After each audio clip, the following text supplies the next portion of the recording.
It's Red Eye Radio. Talk about everything from politics to social issues and news of the day. Whether you're up late or you're just starting your day, welcome to the show. From the Uniden America Studios. For Gary McNamara and Eric Harley, Dan Mandis, this is Red Eye Radio. 866-90-RED-EYE is the phone number, 866-907-3339. Thank you very much for joining us here on Red Eye Radio. Gary and Eric, they return next Tuesday night, Wednesday morning, and appreciate you listening to Red Eye Radio. There's a number of different really intriguing stories to talk about, including Nikki Haley finds herself in a wee bit of a controversy, and it's a fascinating discussion, because I think that when the question comes up whether or not Nikki Haley is ready to be president, I think part of politics is recognizing opportunities and taking those opportunities. And if you're paying attention to the news cycle this morning, you will realize that she missed a great opportunity, and now she does find herself mired in controversy. Now, again, the phone number is 866-90-RED-EYE. Dan Mandis here indeed. A little bit about me, if you are hearing me for the first time. I host a morning show in Nashville on Super Talk 99.7 WTN, 6 to 10 Eastern Time. You can find out more about me on the socials at Dan Mandis Show. So here's what happened to Nikki Haley. And for the life of me, I just don't know what she was thinking. And just so you know, I'm not one of those, Republicans who thinks that Nikki Haley is, the devil incarnate. I don't. She is like third or fourth on my list of Republicans that I would vote for if, in the presidential primary for the Republicans. But I think she's a weak candidate. A lot of people like her. Me, she's not the one that I would vote for. But listen to this. She was asked about the cause of the Civil War. Now, she's at a town hall, and the guy gets up, and he asks her the question. And it's fascinating because she seems genuinely befuddled and confused at how to answer this question. Thank you, Ambassador. Thank you. Please, what was the cause of the United States Civil War? Well, don't come with an easy question or anything. I mean, I think the cause of the Civil War was basically how government was going to run, the freedoms and what people could and couldn't do.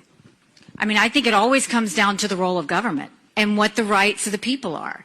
And I will always stand by the fact that I think government was intended to secure the rights and freedoms of the people. It was never meant to be all things to all people. Government doesn't need to tell you how to live your life. They don't need to tell you what you can and can't do. They don't need to be a part of your life. They need to make sure that you have freedom. We need to have capitalism. We need to have economic freedom. We need to make sure that we do all things so that individuals have the liberties so that they can have freedom of speech, freedom of religion, freedom to do or be anything they want to be without government getting in the way. Okay, so I want to make sure you got all that.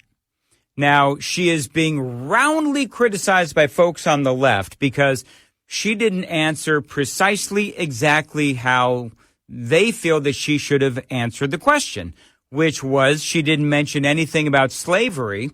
And the guy who stood up and asked her about the cause of the Civil War asked her directly, why didn't you say anything about slavery? What do you want me to say about slavery? And you know what his answer was? Never mind, you've answered my question.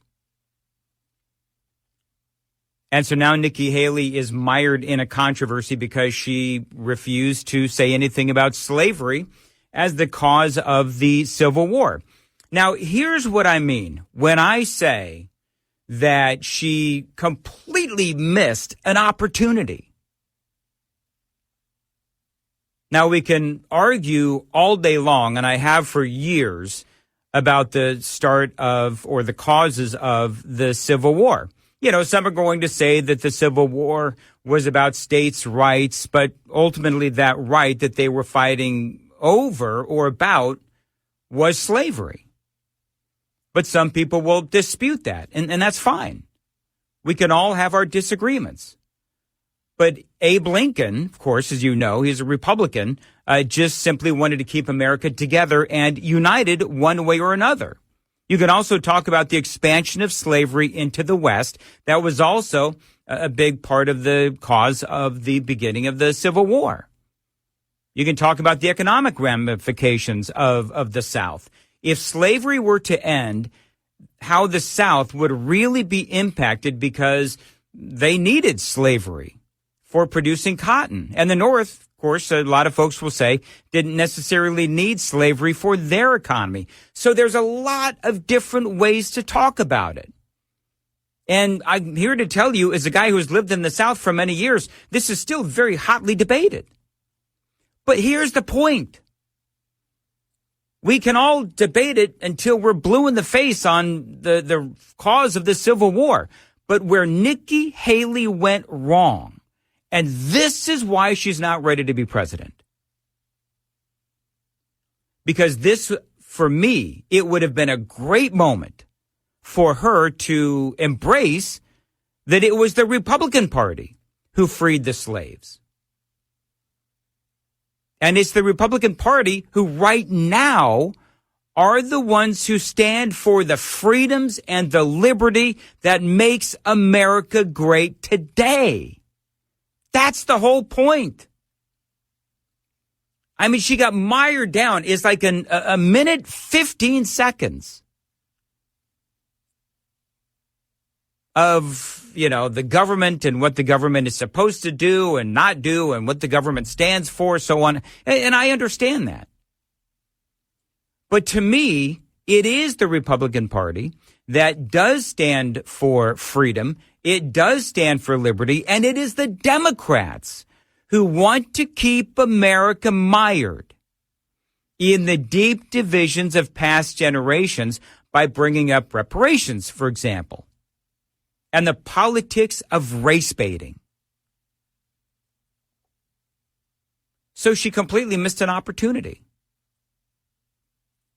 But I will also tell you that it's not up to the media to tell these, presidential candidates how they should or should not answer a question. Says the guy who is talking about how Nikki Haley should have answered the question. I do understand that. But I just do believe that she missed an opportunity. But here's the problem. I think that she was probably worried about offending somebody or some segment of the population. I don't know if she was worried about offending the South or whatever. But at the end of the day, somebody who is running for the presidency needs to be able to talk about and convey the greatness of your own party and of your own vision for America. And for the Republican Party, we are all about freedoms and liberty. Period. What about full stop? That's what they like to say, full stop. And so to me, there are many different debates about the cause of the Civil War. But here's the thing, friends. There is no debate as to what the Republican Party stands for today. There is no debate as to which side continues to stoke the fires of racism and race baiting in America today. There's no debate. It is the folks on the left. It is the media as well. The same media that is going after Nikki Haley for not mentioning slavery as the cause of the Civil War. It's not up to the media to tell Nikki Haley or anyone how to answer a question. No. She can answer it any way she wants. And if that is the answer that she came up with, which it seemed like a rather random gotcha kind of a question, because when she says that's not necessarily an easy question to answer, well, she is right. Because here she is in the middle of some town hall and a guy stands up and asks the question, and there is a lot there. There is a lot there.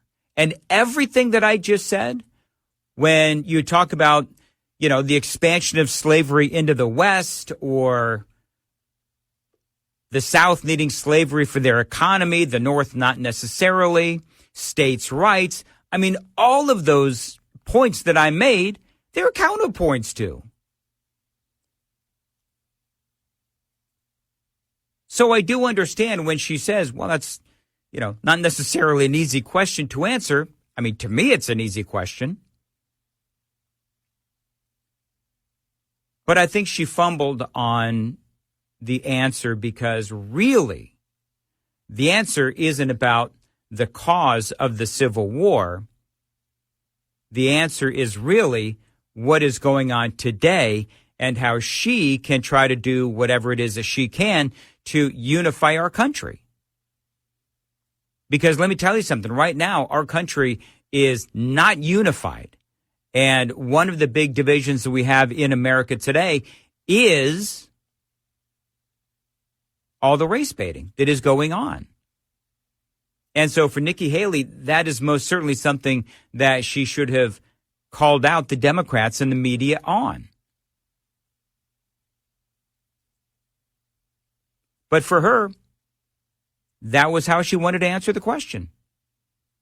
And so now people can spend all day long and twice on Sunday criticizing that answer. And if you Google Nikki Haley Civil War right now, you will see all kinds of headlines admonishing her for not mentioning slavery as the cause of the Civil War. And so now she's going to have to go on some sort of, I don't know if it's going to be an apology tour or what it is. But to me, because of the fact that she wasn't able to answer that question and talking about the freedoms and the liberty that the Republican Party currently stands for, to me, that tells me that Nikki Haley, and I knew this, but that tells me that Nikki Haley isn't the one that is able to personify what the Republican Party and conservative values actually stand for. So now the next question is, should Nikki Haley be the running mate of Donald Trump? Now, I'm here to tell you, I don't know why this is a conversation, but it is. And now we have Donald Trump himself following his daughter, Lara Trump, and also Donald Trump Jr., both of his kids, two of his kids, talking about whether or not Nikki Haley should be the running mate of Donald Trump. And now the former president himself was asked that question. We'll talk about that straight ahead. The phone number is 866-90-RED-EYE, 866-907-3339. Dan Mandis here in for Gary and Eric. This is Red Eye Radio. This report is brought to you by Shell Rotella. With advanced synthetic technology, is designed to help keep your rig running with more mileage and less maintenance. This preventative maintenance tip is brought to you by Hot Shot Secret, the country's #1 fastest growing oil and additive company. If you've been driving a diesel any length of time, you know diesel fuel quality can be an issue. There are U.S. standards that diesel fuel is supposed to meet, like cetane number, lubricity, aka wear protection, deposit control, but oftentimes the fuel at the pump falls short. Let's highlight diesel fuel's lubricity. Diesel fuel in the United States must have enough lubricity so the fuel does not produce a wear scar greater than 520 microns. The U.S. is much more lax on this specification, which leads to more fuel system failures here in the U.S. compared to other parts of the world. Without the proper lubrication, you run the risk of fuel pump and injector failures. This is why a premium additive is needed to keep lubricity levels in spec, to keep the fuel system protected and avoid costly repairs and downtime. Add Hot Shot Secret EDT Plus Winter Defense, a 7-in-1 anti-gel fuel booster at every fill-up to keep your fuel's lubricity within specification of U.S. standards and the Engine Manufacturers Association recommendation for lubricity to keep you from gelling. Learn more about the science behind diesel fuel and Hot Shot Secret's EDT Plus Winter Defense at hotshotsecret.com. Get in touch with Red Eye Radio, toll free at 866-90-RED-EYE.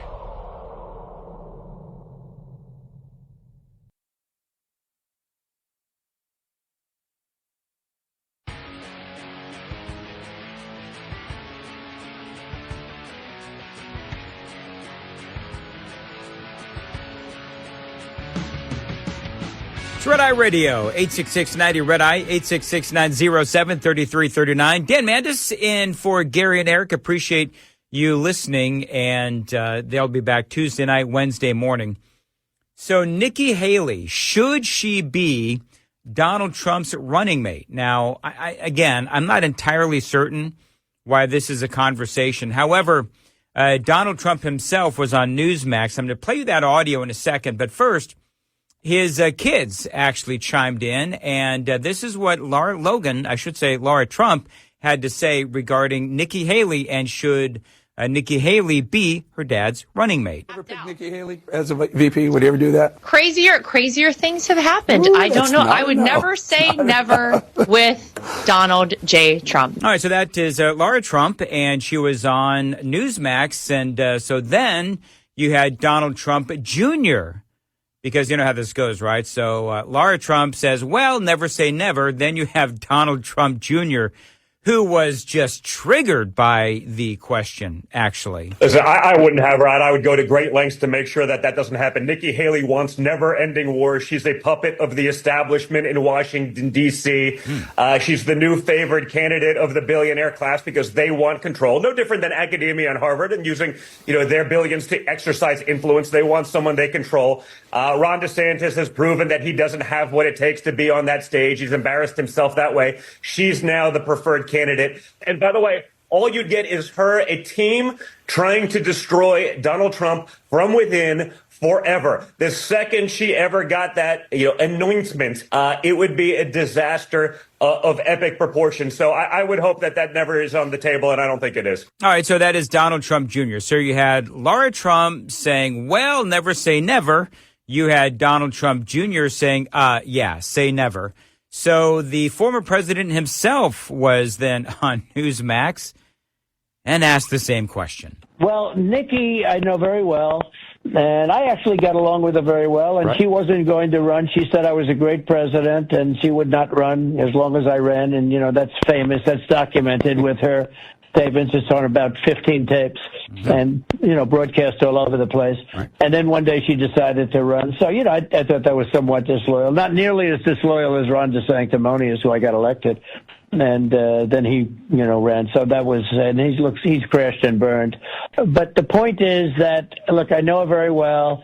I actually got along with her very well. As you know, she left at a nice ceremony at the White House, the Oval Office. It was very nice. Right. She said terrific things about me. She said he's a great president. And then she decided out of nowhere to run. So the question was, what about Nikki Haley as a running mate, Mr. former President Donald Trump? So I was a little bit surprised at that, but that's a politician. No, I'm not considering anybody at this time, Jen. Look, I want to win. And one thing I will say, and I've watched this for a long time, the vice president has virtually no impact. You could go back all throughout history. Whoever the choice of vice president is has virtually no impact as to who is going to get a nomination to get elected. It's an amazing thing, actually. Surprising. So he never answered the question. So, and listen, that was that was a minute, 10-second long soundbite that was edited down from, I think it was about 2 minutes, 30 seconds, where the question was very simple. Would you consider Nikki Haley as a running mate? And Trump just didn't answer the question. And so now you have the media, of course, they're jumping on this saying, well, he didn't say no. He didn't say no. Yeah, but when you're talking about Donald Trump, he doesn't always stay so focused, so I wouldn't necessarily read too much into that, to be perfectly honest. 866-90 Red Eye.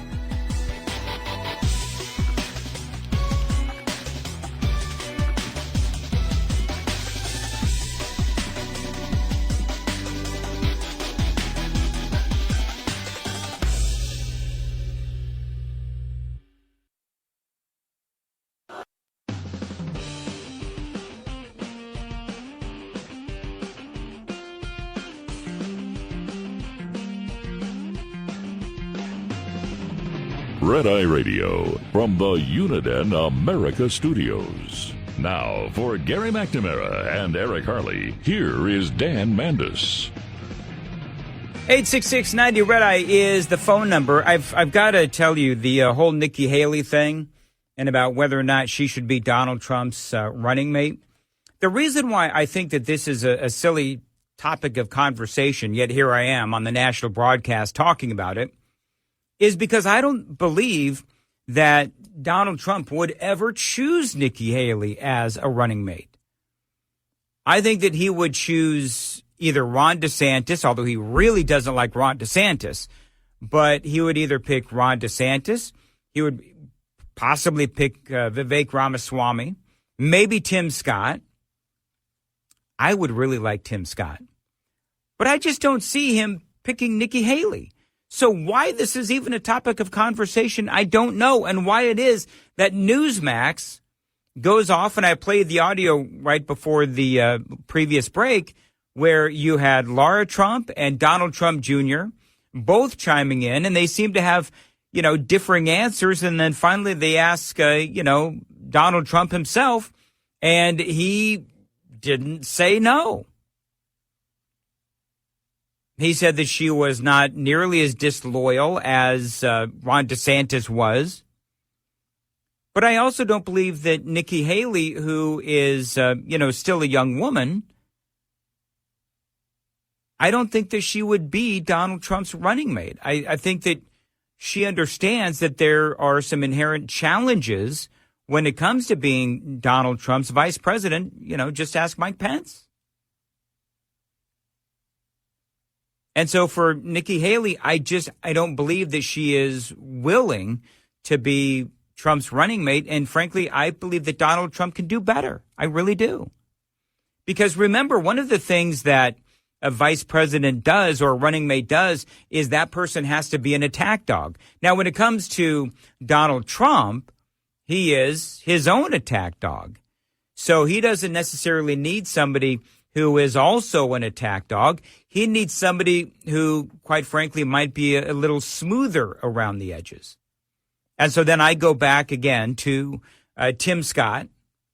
Vivek Ramaswamy can, I believe, do anything he needs to do to be Donald Trump's running mate. Although with Vivek, he has said over and over again that he does not want to be Donald Trump's running mate. He'll go back to the private sector. 866-90 Red Eye is the phone number, 866-907-3339. Jay is calling from Chicago on Red Eye Radio. Jay, thanks for calling in. Go ahead.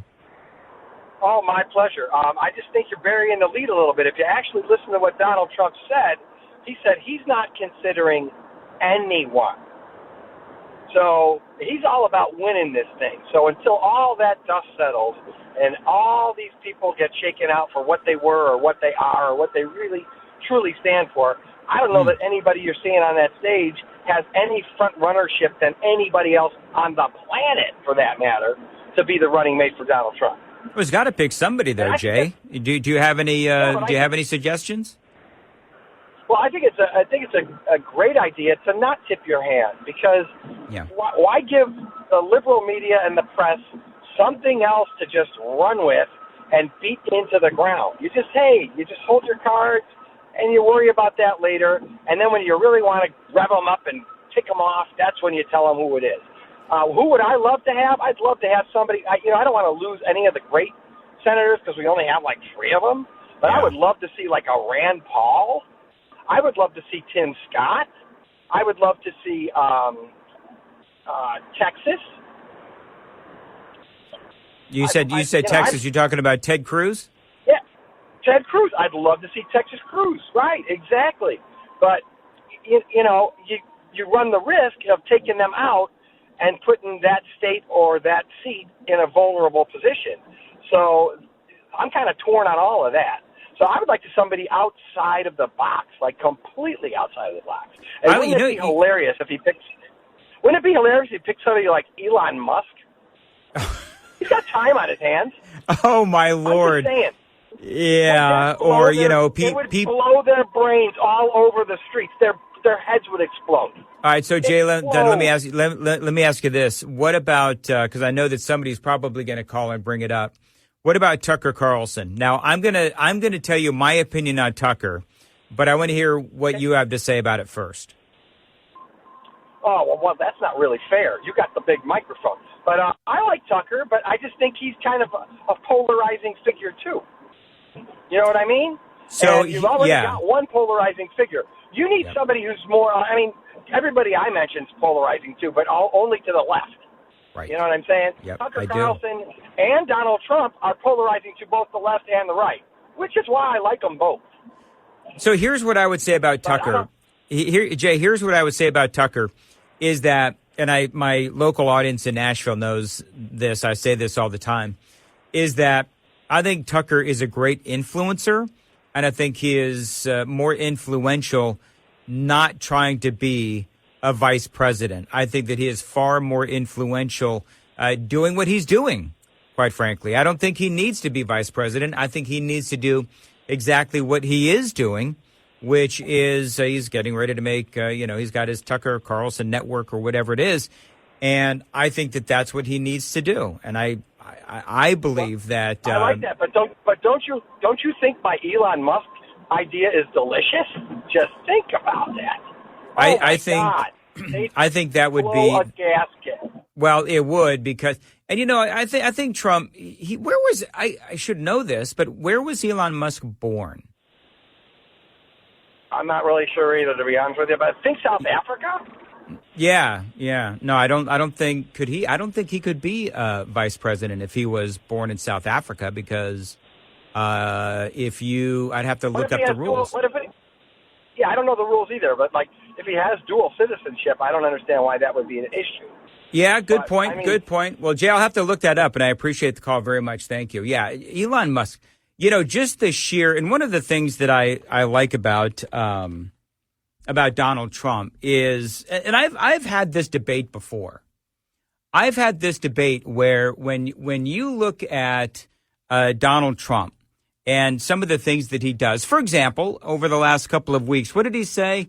This was, I think, a week ago, which is when what did he say? The blood, illegal immigrants are staining the blood of our country, whatever it was. And you had all of these people on the left start screaming, "Oh my God, he's channeling Adolf Hitler," and he really wasn't. But then he did it again.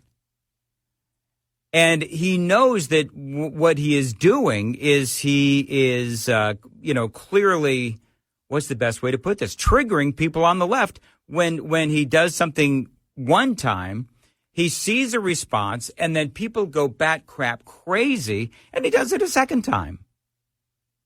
I mean, me personally, I think it's great.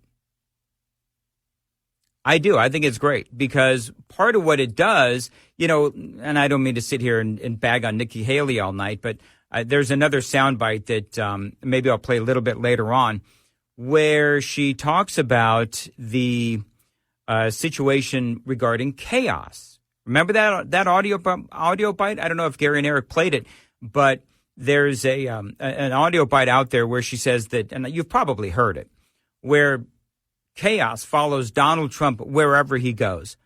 Well, here's the thing.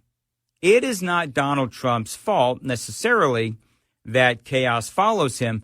The reason why chaos follows him is because you have the left that will do or react insanely to just about anything the man does or has done. And that's a problem. That's a problem for the left, but that's not a problem for Donald Trump.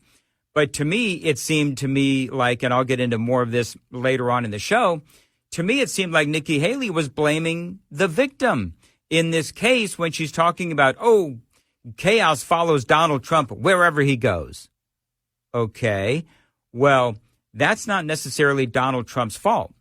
It wasn't Donald Trump's fault that the Democrats went after him for this, air quoting now, Russian collusion that never happened. But you could say that was chaotic, but that wasn't Donald Trump's fault.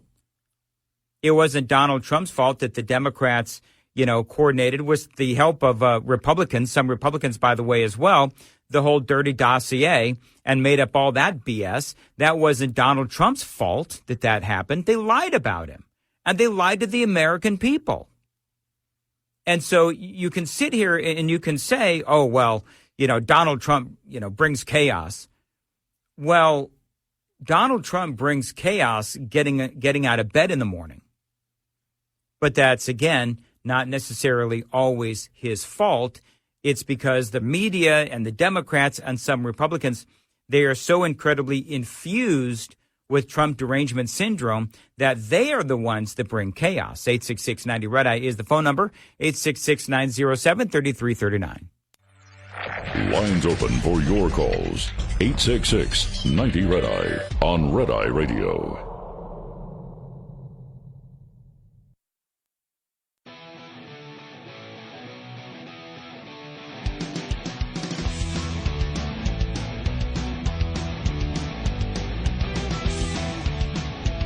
Red Eye Radio, 866-90 Red Eye, 866-907-3339. Meg sent me a note. No, and I didn't think so. When Jay, who called in the previous segment, recommended Elon Musk for vice president, on the one hand, it's like, I to be perfectly honest, had never really even thought about Elon Musk. But no, he cannot be vice president because he was not born in this country. He may have, I guess, dual citizenship or whatever, but you have to be born in this country. But besides all that, again, people like Elon Musk, people like Tucker Carlson, they are far more influential doing what they're doing.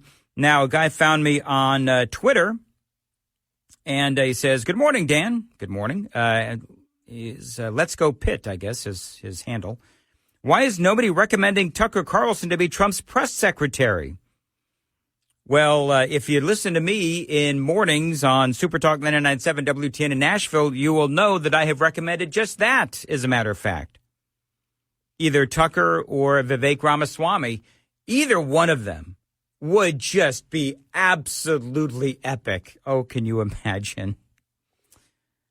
He says it's absolute nonsense to suggest that Tucker be the VP.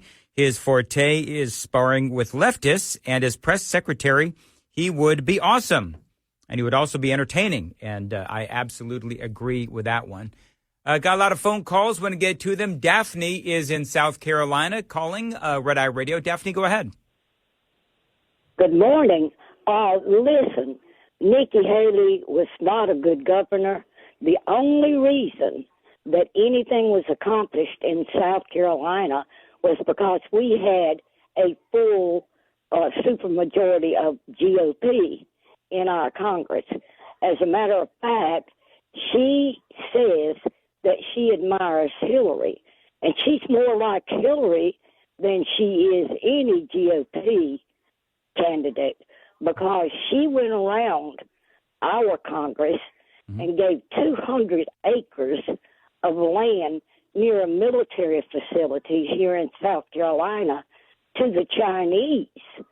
So she has got that power thing going on, and the only claim to fame is I am woman.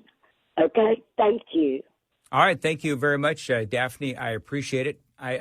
I'll have to look up that giving 200 acres to the Chinese. That, I got to tell you, would be a deal breaker for me. But again, she is not my candidate, never has been, never will be. Although, and here's the thing, and people get really angry when I say this. If she were the nominee for the Republicans, I don't think it's going to happen, but if she were the nominee for the Republicans, would I vote for her despite her flaws? I would. Because despite her flaws, I still believe that she would be better than any Democrat that's out there right now, certainly Joe Biden. And again, I appreciate the call. Let's see here. Tom is in Jacksonville, Florida on Red Eye Radio. Tom, go ahead. Hey, Dan. Trump had said originally after the first or second debate, there wasn't anybody on the stage that he would pick as a running mate.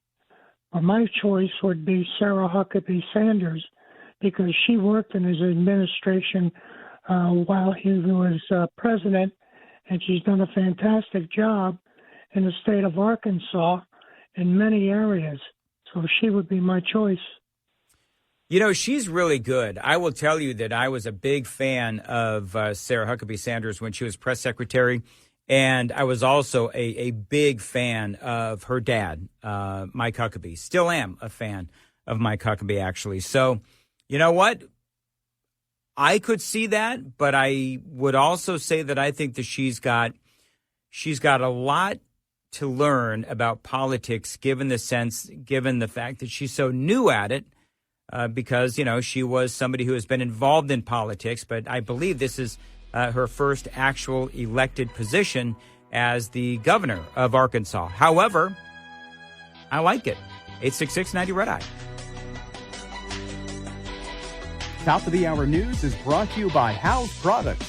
Visit houseproducts.com.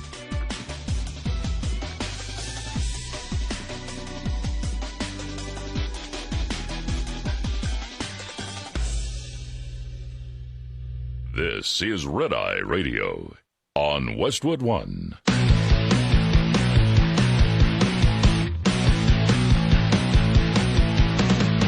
Now, it's Red Eye Radio. Talk about everything from politics to social issues and news of the day. Whether you're up late or you're just starting your day, welcome to the show. From the Uniden America Studios. For Gary McNamara and Eric Harley, Dan Mandis. This is Red Eye Radio. 866-90 Red Eye is the phone number. Gary and Eric, they return Tuesday night, Wednesday morning. Hope you're doing well and hope you had a great Christmas and Merry Christmas to you.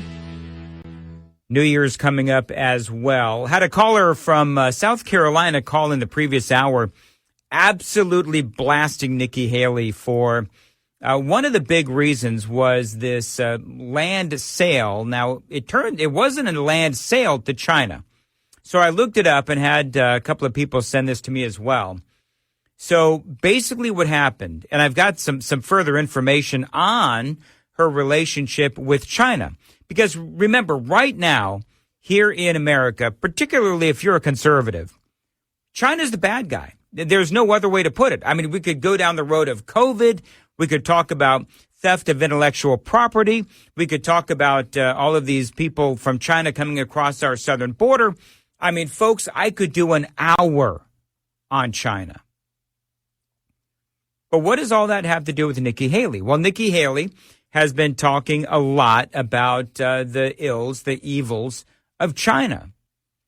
But back when she was governor, this is from multiple sources, but basically I'm going to pull this from ABC News, where she did indeed give China 200 acres to a Chinese fiberglass company to set up shop there in South Carolina. And so one of the things that happened is I don't have the audio. It just came up. But basically somebody got up and confronted Nikki Haley on this. And she was accused of selling land to China. And Haley denied it. Well, technically, it wasn't a sale of land. It was literally a giveaway of land to China, or at least this Chinese company. Now, this Chinese company did have a connection to the CCP. There was some sort of a board member who was also involved in the government, you know, one of those kinds of deals. But the bottom line is the people of South Carolina, we heard from one resident of South Carolina who didn't like it. But then when you start looking into, you know, Nikki Haley's history, listen to this. In 2015, Nikki Haley ranked as number one among Republican governors in Chinese investment. When adjusted for GDP, bringing in over $565 million in Chinese investment for the year. Now, the more you look at this, and then you say, okay, well, do all governors do this? She says yes, all governors do this. She says that Ron DeSantis has done this. She has said out on the campaign trail, Ron DeSantis is aggressively recruiting Chinese companies now, and just last week, he scrubbed all of the Florida government website of proof of that Chinese recruitment. So I don't know. She said, don't believe what you read. But again, the Washington Post, Meg sent this to me, the Washington Post fact-checked Nikki Haley on that. Now, whether or not Ron DeSantis has, any involvement as the Florida governor for involvement with China, I suppose he has probably done business with China as well. Here's the thing, is that when you are a governor of a state, there is such a thing, like it or not, as foreign investment. But when you look back at 2015, I mean, we knew China was up to no good in 2015. So now here we are at the end of 2023, and China looks really bad. And they've gotten worse since Joe Biden became president. We could go down the road of Donald Trump and, all of these other things. But the bottom line is that China has been one of our biggest enemies for a long time. And so then if you're a governor, you have to think about, okay, so China wants to invest in my state. Well, then will they bring jobs? What will the economic benefit be to my state? And that's the compromise that as a governor, you have to come to a decision for yourself. Is, will it help the economy of my state? And is this going to compromise the security of my state and also the security of America? And so for Nikki Haley, though, I mean, even the Washington Post fact-checked her on that story. So instead of saying, yes, let me tell you why this benefited in 2015, let me tell you why this benefited my state of South Carolina and why I gave these 200 acres to this Chinese fiberglass company. This was my reasoning. But instead, she sort of obfuscated what happened. And to me, if you're not able to, and I don't want to turn this, I don't want to turn the entire show into a, Nikki Haley hate fest. I don't want to do that. But here's the thing. You need to be able to defend the things that you did when you were governor. When you're running for the presidency, you need to be able to defend every single decision you make, whether you're Nikki Haley, whether you're Ron DeSantis, whether you're Tim Scott, whether you are Donald Trump, quite frankly, or Joe Biden. Now, Joe Biden has a heck of a lot that he has to defend. And Joe Biden has done the indefensible. There are things that Joe Biden has done that, to me, when you look at the overall body of work of Joe Biden in his first term in office, and God help us, I hope it's his only term in office, it is ugly. It is really ugly. And I realize that there's a lot of people that will say, well, Nikki Haley is just as bad as Joe Biden. I mean, I've gotten in knockdown, drag-out fights. And again, I will tell you once again that there are 4 other candidates I would vote for. Donald Trump. Should I go in order? I'll go in order. Donald Trump, Ron DeSantis, Vivek Ramaswamy. Those are the 3 that I would vote for first. Now, if Nikki Haley was, for whatever reason, she ended up being the nominee for the Republicans, then I would choose Nikki Haley over Joe Biden. I would. Would I be holding my nose to do it? Absolutely, I would. But here's the thing. I would trust her over Joe Biden with the border. I believe that she would give us at least more conservative Supreme Court picks than Joe Biden would or Hillary Clinton would. But I understand that there's some people that absolutely even hate that concept, and I do understand that. By the way, here's a few other things that are going on. I just want to get this out of the way. Now, if you're a conservative, you've been called every name in the book since Donald Trump took that trip down that escalator, right? I mean, don't we all know that? So there's a great misgendering controversy out there. I don't know if you've seen that. By the way, the phones are going crazy. 866-90-RED. I will get your calls.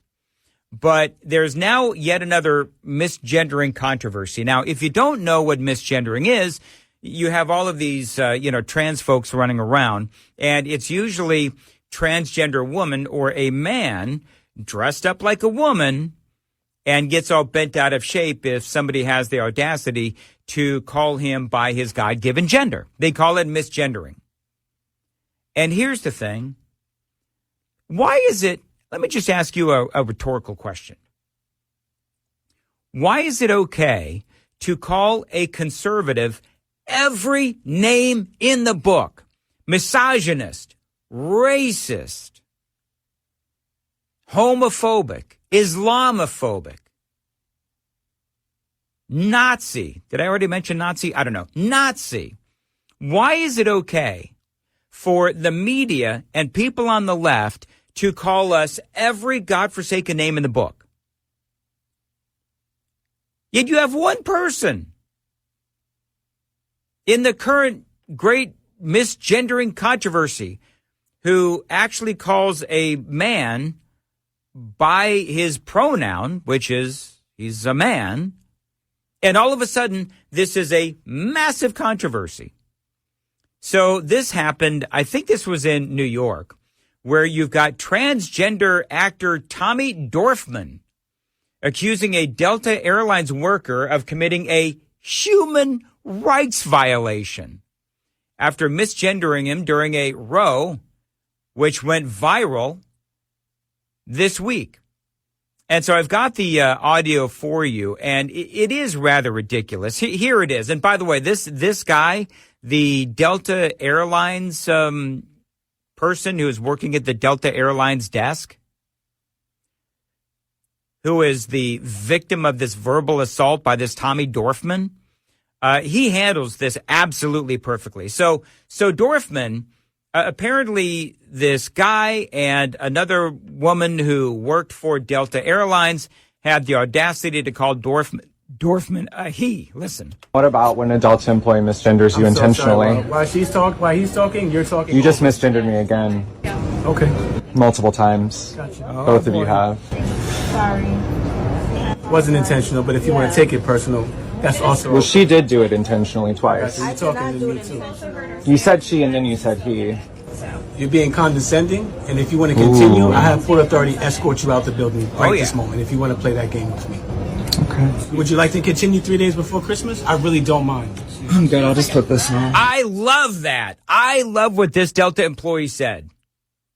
I mean, I don't know who this dude is, but he is my hero. You're being condescending, and if you want to continue, I have full authority to escort you out the building right this moment if you want to play that game with me. Okay. Would you like to continue 3 days before Christmas? I really don't mind. I'm good. I'll just put this on. Now, you can hear both the employees that work for Delta say, no, we didn't mean to misgender you. I mean, look, here's my official deal on this. If people want to do what they want to do, that's their business. But don't sit here and scream that we have to play along with your demands that you are a woman when you're clearly not. You are clearly a man. It is bullying and it's delusional. But let me tell you something. People like this Tommy Dorfman, who I've never heard of, but I think he was in this 13 Reasons Why. It's a show. But here's the thing, is that when you look at what's going on across the country, and this Tommy Dorfman, the best thing that happened to Tommy Dorfman was this great misgendering controversy. Because guess what? Because old Tommy there is a social media influencer. And so he gets to put his video up on Twitter or YouTube or, Instagram or TikTok, whatever it is, and gets to play the victim. And for people like Tommy Dorfman, that is all they ever really want, is to be able to play the victim. They get very excited when they get to play the victim, because that means that they get all kinds of likes and they get all kinds of follows and so on and so forth, whatever. But you listen to that audio, and who is more polite and professional and rational? It's the people from Delta. And Dorfman is just accusing them of purposely misgendering him. And they're just like, well, we didn't mean to do it, whatever. But as somebody who has been called a lot of names over the years, I can tell you that this whole misgendering stuff is nothing compared to what conservatives and Republicans are called these days. And so for me, I'm not going to spend a lot of time on this. What I would say is a silly story. It's just, at least to me, this Tommy Dorfman doing whatever he can do to try to, what's the best way to put this? Get a little notoriety. That's what it is. And by the way, if you want to start going down the road of transgender and the transgender wars in this country, we can. We could talk about all of these men that are being allowed to play on women's sports teams. You want to talk about that? Talk about that. You can talk about women and, teenage girls who are being physically hurt by men playing on female sports teams and against females. I find that a heck of a lot more controversial than this guy who is a man and dressed up like a woman. 866-90 Red Eye is the phone number. We'll return next on Red Eye Radio. Brought to you by FPPF, Fuel Power Max. It's a common road rumor that it's impossible for one-truck owner-operators and even carriers with just 2 or 3 trucks to get freight direct from the source, the shipper. Yet, hard-won experience from untold numbers of owner-operators with authority disproves the notion. Search your home base area and, later, frequent freight destinations to find all the manufacturers, distributors, and other shippers in the area. Once you get that list, ask yourself if those companies know who you are and what you do. If not, you're leaving opportunities on the table. Strive to own your backyard, to build a solid foundation for the business. For many a small fleet, it's the loads outbound from home that are the bread and butter.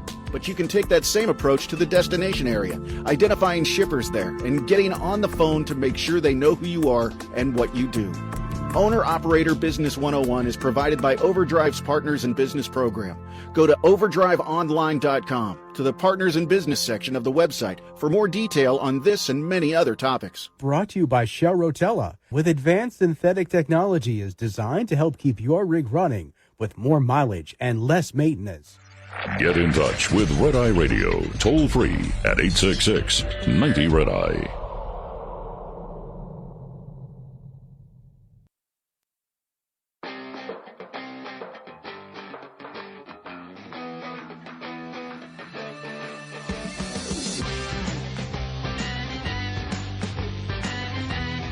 Red Eye Radio, 866-90 Red Eye is the phone number, 866-907-3339. Daniel Cameron. Now, I'm just here to tell you, if you don't know who Daniel Cameron is, he is the Attorney General for the state of Kentucky. And this guy is incredible. And I've been impressed with him. I'm in Nashville. I'm in Tennessee. And I pay a lot of attention to Daniel Cameron because I think that he is really good. You know, since we're sitting here, talking about possible running mates for former president, possibly future President Donald Trump, I'm just throwing his name out there. But again, I don't think that he's somebody who is inclined to be Donald Trump's vice president. I think that at some point, I would love to see Daniel Cameron run for higher office because he is simply incredible and a guy that I have been watching his political career, and he is doing amazingly well. Let's see here, Ricky. Well, speaking of Kentucky, Ricky is in Lexington, Kentucky on Red Eye Radio. Ricky, what do you think of Daniel Cameron? Cameron, he's a good guy, man. I've met him once. Real nice talker. All right, very good. Well, he's seems to me to be like a good conservative. Haven't gotten into the weeds of his, policies, but he's certainly somebody who loves America, law and order, protecting the border and the rest of that. So, well, what did you want to call about, yes, Ricky? Sir. I was calling about for the vice piece. I'm looking more for not just for the next 4 years, but for the next 12 years. Right. And I think the pick for Trump would be, in my opinion, would be South Carolina or South Dakota Governor Kristi Noem. A lot of people have mentioned Kristi Noem, and part of me worries about taking governors away from their states. Is you don't want to lose those good conservatives, whether I was talking to a guy earlier. You don't want to lose the good conservatives that are running states or that are in the House of Representatives or the Senate, because you run the risk of then losing that seat. Although South Dakota, I think Kristi Noem, I believe that she is loved in South Dakota. I'm not entirely certain, but the South Dakota folks that I've spoken to in the past, particularly on Red Eye Radio, but also during my local show here in Nashville, all have glowing things to say about Kristi Noem. The phone number is 866-90-RED-EYE. Speaking of which, I do host a morning show in Nashville, Tennessee on Super Talk 99.7 WTN. You can find out more about me on the socials at Dan Mandis Show.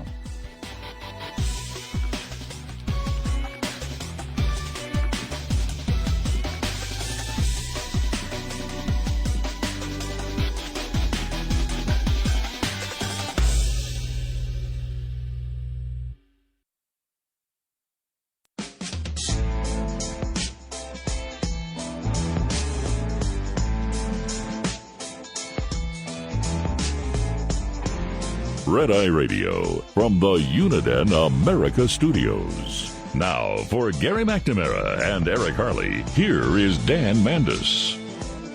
Red Eye Radio, 866-90-RED-EYE is the phone number, 866-907-3339.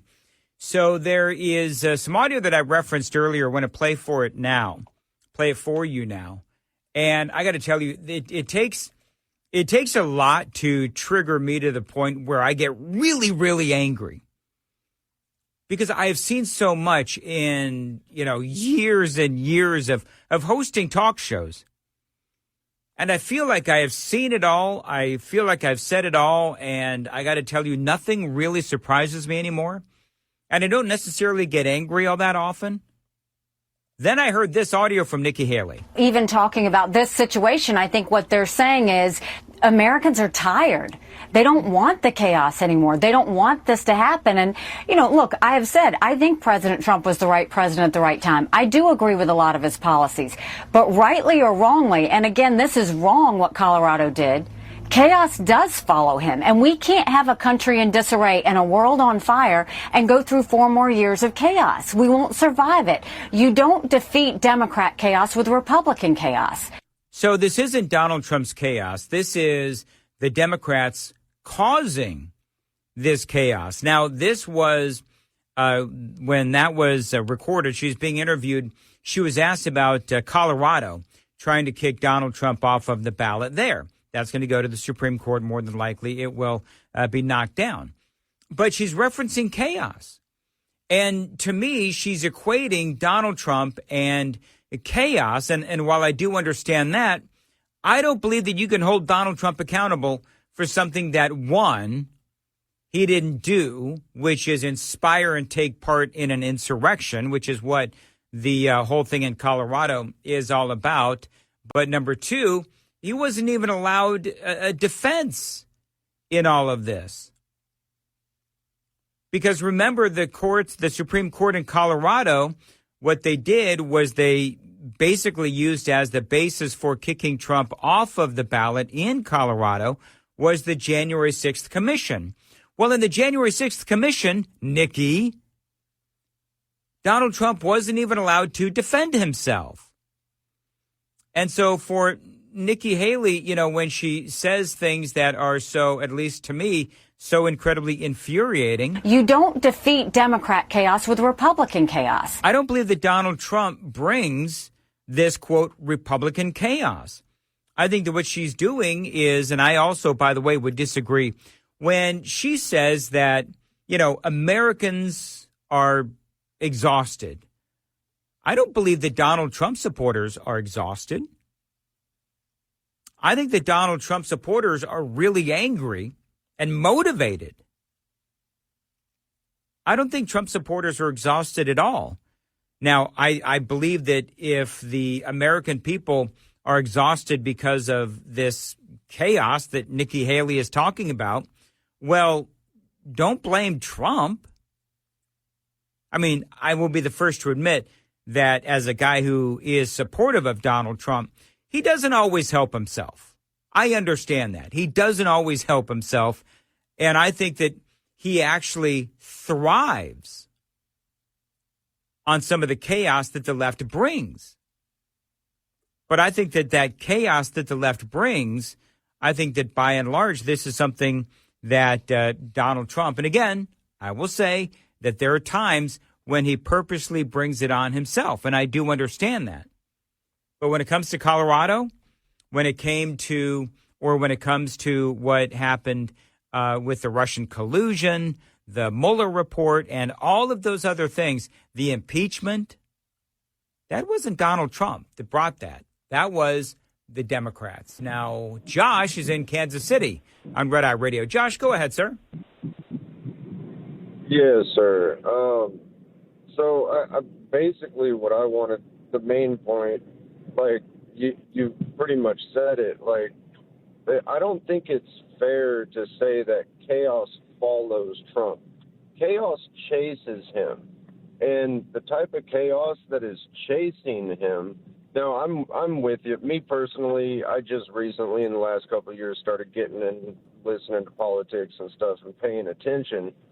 The chaos that's chasing him, we can't, like, you can't bow down to it. You can't run away from it. Weak people run away from that stuff. You got to fight it. Like, if you want the chaos to stop and you want our country to get fixed and get better, you can't just say, oh, well, chaos follows him, so, No, It doesn't follow him. It's chasing him because they're scared of him because he's trying to do the right thing, and bad people don't want that. Well, and one of the other things I would say, Josh, and I appreciate you calling in, one of the other things that I would say is that for the president, he doesn't help himself because he does do things at times to inspire others to go after him. And I used the example where he talked about, and this was a couple of weeks ago, I'm pretty sure Eric and Gary talked about it, where the former president, possibly future president, who knows, but he was talking about illegal immigration and how he mentioned that illegal immigration poisons the blood of our country. Remember that whole thing? And there was just an absolute crap storm because you had the people on the left in the media say that he was channeling Adolf Hitler. Now, I don't believe that. I don't think that there's not one person out there who owns a phrase. I don't. But the other thing that, and as Josh says, you can't acquiesce to that hysteria. And so what did Donald Trump do when all of that was going on? He came out and he used that phrase, roughly, that same phrase, the very next speech. And I think part of the message that he was trying to send is that I will not, as Josh was saying, I will not bow down to this BS. I'll say what I darn right will please. And that's what makes America great. Because if that's what Donald Trump wants to say, despite all the criticism, that is what America is all about. And then America can respond and react to what he said. That's the greatness of what our country is all about. Jim is in Mobile, Alabama on Red Eye Radio. Jim, thanks for calling in. Go ahead. Okay, ready to go. My pick for vice president is Lieutenant Colonel Alan West. He's an Army combat veteran, one-term congressman from Florida. He's also been the state chairman of the Republican Party. And if not vice president, why not National Security Advisor, Secretary of Defense, or Secretary of Homeland Security? And if I can say one other thing on January the 6th real quick, who's responsible is Muriel Bowser and Nancy Pelosi by not allowing the 10,000 National Guard troops. Now, I'll let you talk. All right, Jim, thank you very much. I appreciate it. Right there with you on Muriel Bowser, the mayor of Washington, D.C., and also Nancy Pelosi. As far as Alan West goes, I'm a big Alan West fan. There's certain interviews I've interviewed in my many years as a news person, as a talk show host. I've interviewed so many people from rock stars to politicians. I will tell you, I've interviewed Alan West a couple of different times, And that guy is just so incredibly passionate about America and the freedoms that we should cherish here in America. Unfortunately, here in America, you have one side that seemingly is trying to take those freedoms away. And Alan West is all about just doing one thing, loving America, protecting our freedoms, protecting our borders. Ron is in Knoxville, Tennessee on Red Eye Radio. Ron, thanks for calling in. Go ahead. Hey, how you doing? Dan, first I want to say thank you for what you do. You guys are our voice out here when we're on the road. Thank you, man. My Appreciate second it. point is the suggestion for Donald Trump, because Donald Trump likes to poke the bear. So he needs somebody that will be an influence, calm, and straight on point. Mm-hmm. Now, this is crossing the lines, but I prefer Robert F. Kennedy. You know, Trump was asked about that, and a lot of people have suggested that. I think that what Trump has said is that there's some things that they agree on, like, for example, the border, but there's a lot of things, other things that they don't agree on. I think one of them, you know, RFK Jr. is so incredibly against vaccines, and one of Donald Trump's, he will tout that one of his biggest accomplishments was coming up with the vaccines in record time during COVID. So I think that there might be some room within Trump's cabinet for RFK Jr., but I think as a running mate, I don't think that would work, and even Trump has said so. However, me personally, I do like RFK for a number of reasons, but there's some other things that he says and does that I don't like. But the great common denominator with RFK, I think clearly is the border. Let's see what Ron in Kansas City has to say on Red Eye Radio. Hey, Ron, how are you? All right. Yes, I just would like to know who would want to be a running mate for Donald Trump, especially the way he treated Mike Pence. I mean, Mike Pence was loyal to the guy, and then he just wouldn't lie for him. And then what did he want to do? They wanted to hang him July 6th. You know, so who would want that job? Hey, Ron. Oh, shoot, Ron left. Well, what I was going to ask Ron was, did Donald Trump ever, and I understand, by the way, I totally get Ron's point. I do. But when did Donald Trump call for the hanging of Mike Pence? That never happened. Now, we can all, quibble about January 6th and the electors and the false electors and, the certification of Joe Biden and all that. We could talk about, we will be talking about that for generations to come. But I actually understand what Ron is saying. Because if you are someone who is anti-Donald Trump, like clearly Ron is, then you look at what Mike Pence went through, and Mike Pence did go through a lot. And Donald Trump and many other Republicans and, many conservatives believe that Mike Pence was wrong in that big political debate of, the previous election. But when Donald Trump talks about loyalty, and this is where, some of you Donald Trump supporters, and by the way, I will say that I am a Donald Trump supporter. I called myself a free agent for the longest time. But I think about 3 weeks ago, I finally said, okay, I've looked at DeSantis, I've looked at Nikki Haley, I've looked at Vivek Ramaswamy, I've looked at RFK, I've looked at, my guy Tim Scott. I really like Tim Scott. He, bowed out. And I decided that Donald Trump was my guy. But I can say as a Donald Trump supporter that Ron actually has a legit point. Because being the VP, being the running mate of Donald Trump is something that for somebody who is a politician who has, future aspirations, they may not necessarily want to be the running mate of Donald Trump because Trump does demand loyalty. And if you're not loyal, if you don't agree with everything Donald Trump says or does or demands, then you are, by and large, accused of being a traitor by Donald Trump. And so I actually do, and again, I say this as a guy who likes Donald Trump and voted for him twice, I do actually understand what Ron is talking about. But I will say this, that Trump, if you look at the polling, Donald Trump did a lot of good for this country under a situation where he was perpetually being attacked. And so, again, you look at the polling, the American people are seeing through the BS. And to me, it is possible that Donald Trump is somebody who could win the election. Other people say, no, he wouldn't. I believe that Donald Trump could win the election. And if he picked the right VP, whoever that person may be, and Donald Trump does as good as he did in the first term, then his VP could be set up for the next 8 years.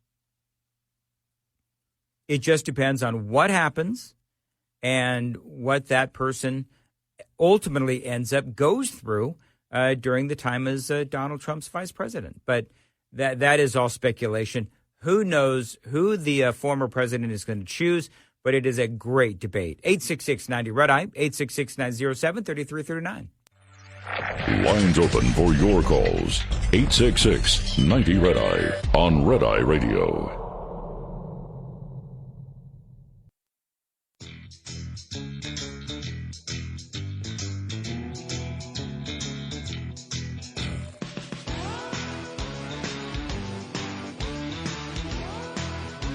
Eight 866-90-RED-EYE is the phone number, 866-907-3339. My name is Dan Mandis, in for Gary and Eric. They return, by the way, next Tuesday night, Wednesday morning. Really looking forward to that. And there is so much going on. Coming up, I'm going to talk about what is going on with illegal immigration. Because I don't know if you've seen I'm sure you have seen what's going on with illegal immigration. But have you seen what's going on today? And what happened earlier this evening? Going to talk about that straight ahead on Red Eye Radio.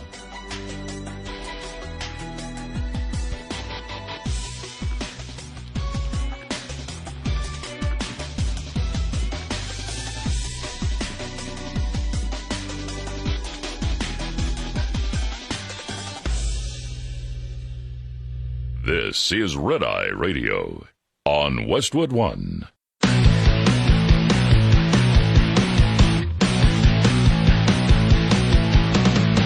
Now, it's Red Eye Radio.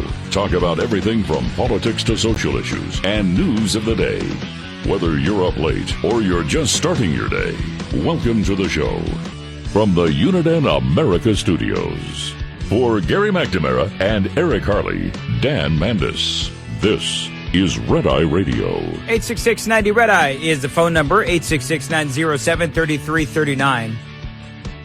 Is it wrong? I always learned when I was a kid, it was wrong to gloat at the misfortune of others. But are we as conservatives allowed to gloat at what is going on in Chicago and New York? I mean, because listen, if you can't gloat at what is going on in Chicago and New York related to illegal immigration, I mean, what can you gloat over? I mean, let's be honest.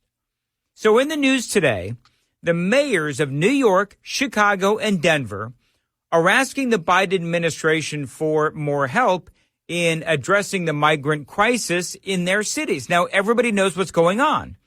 You've got Texas Governor Greg Abbott, and he's busing these illegal aliens or these migrants, whatever you want to call them, to New York and Chicago, Denver as well. And it's interesting, because these mayors keep talking about the migrant crisis in their cities, and they're blasting Texas Governor Greg Abbott. Do you know how many migrants these cities have actually received, respectively? New York, 160,000. Chicago, 34,000. And Denver, 30,000. So Texas and Arizona, they have received, millions of illegal aliens over the past many years. I mean, certainly since Joe Biden took office. And these idiots are complaining about, New York, again, 160,000, Chicago, 34,000, Denver, 30,000. And so now these mayors are out and they're talking, and they have something to say to Joe Biden, including Chicago's mayor, Brandon Johnson, who is echoing what New York's mayor Eric Adams has been saying that these migrants are causing issues for his city. The technical support that we receive from the federal government, we appreciate that. Work authorization to put people on a pathway to sustainability, I certainly appreciate that. And without real significant investment from our federal government, it won't just be the city of Chicago that won't be able to maintain this mission. It's the entire country that is now at stake. But in no way what the state of Texas is doing is helping the cause. As much as we recognize that there are challenges, significant challenges at the border, and we do need real substantive immigration reform and policies that allow us to have a structure and a pathway to citizenship. But again, sending buses all over the state of Illinois and all over the country is reckless and quite frankly is dangerous. So I want to make sure I got this right. When he calls, what is going on reckless and dangerous, he's not talking about the Biden administration and their open border policies. He's talking about Governor Greg Abbott. Got it. And also when he says, in no way what the state of Texas is doing is helping the cause. So try and follow the logic of the Chicago mayor. The problem is that we have rampant illegal immigration. So to stop all of that illegal immigration, Texas put up barriers on land and across the Rio Grande. And Joe Biden used activist judges to tear down those barriers. So what does the mayor of Chicago mean when he says that Texas Governor Greg Abbott is not helping the cause? What does he mean by that? In no way what the state of Texas is doing is helping the cause. Well, what's not helping the cause is Joe Biden fighting Texas and other states at every turn to try and do whatever they can to keep illegal immigration at bay. But let's face it, there is no logic when it comes to illegal immigration and the Biden administration. Now, in case you haven't heard my diatribe before, and really it's not even, this used to be controversial when you talked about, oh my God, the great replacement theory. Do you remember the crap storm when Tucker Carlson talked about the great replacement theory? Well, now some people like yours truly, by the way, I don't actually call it the great replacement theory, but, I think what's going on is Joe Biden and the Democrats, they just have a wide open border and they're importing an entirely new voting bloc. I've been saying this for 3 years. And it is obvious as to what's going on. Now, the mayors of Chicago and New York and Denver and probably other mayors as well, they're out there and they're sort of gently prodding the Biden administration, but really they're going after Greg Abbott. One of the other things that you heard him say, the Chicago mayor, he said that this city simply is not built for this kind of crisis. Well, you know what I would say to Chicago Mayor Brandon Johnson? You should have thought of that before you decided that you were a sanctuary city. And I also love all of these welcoming mayors who were calling out the Republicans as racist when Republicans were asking that the borders be secure. And conservatives and Donald Trump, we were called a bunch of deplorables and racist and everything else. Well, now what do you say? And I do understand you have heard this same monologue by me and people like me for a long time now. So it almost feels cliche to go down the road of, seeing what's going on in Chicago and New York and Denver and derive some sort of personal gratification and bemusement and amusement at the plight of these piece of crap cities that are sanctuary cities. You know what's been going on in Chicago, by the way? The Chicago mayor began impounding the buses that don't adhere to certain restrictions that include, by the way, a 48-hour arrival notice. So what did Greg Abbott do as the Chicago mayor began impounding buses? he started flying migrants into Chicago. Now, I'm not entirely certain if they can impound airplanes, but it's pretty funny, actually. So basically what's going on is you have all of these sanctuary city mayors who are getting together to, talk about what's going on and complain about Texas Governor Greg Abbott. And you have, of course, Eric Adams, the mayor of New York. He is out there complaining as well. Just last week, 14 buses arrived in a single day, the most ever recorded by officials at our intake center. Now, I'm not sure how many of these people are on a bus, right? You just heard Eric Adams. 14 buses. Oh, the horror of 14 buses. So how many do a bus? Like maybe 100? Maybe? I don't know. So if there's 14 buses times 100 migrants per bus, that's like 1,400, 1,500, right? Compare that to the tens of thousands that are coming in daily across our southern border, Eric Adams. I mean, think about that. Think about how ridiculous that is. And I want you to think, really think about what is going on these days at the southern border. We've got cartels busing bad guys and millions of people over time to the southern border and over the southern border. Those same cartels are also sending drugs across the border to kill Americans. We've got the Mexican government aiding in the illegal migration of millions into our country. I'm sure that you've heard that story, where there are migrants that are coming into our country and they're granting interviews and they're literally saying that the authorities within the Mexican government are helping them along, giving them coordinates so that they know how to sneak across. That's what the Mexican government is doing. And all of this is happening at all hours of the day and night.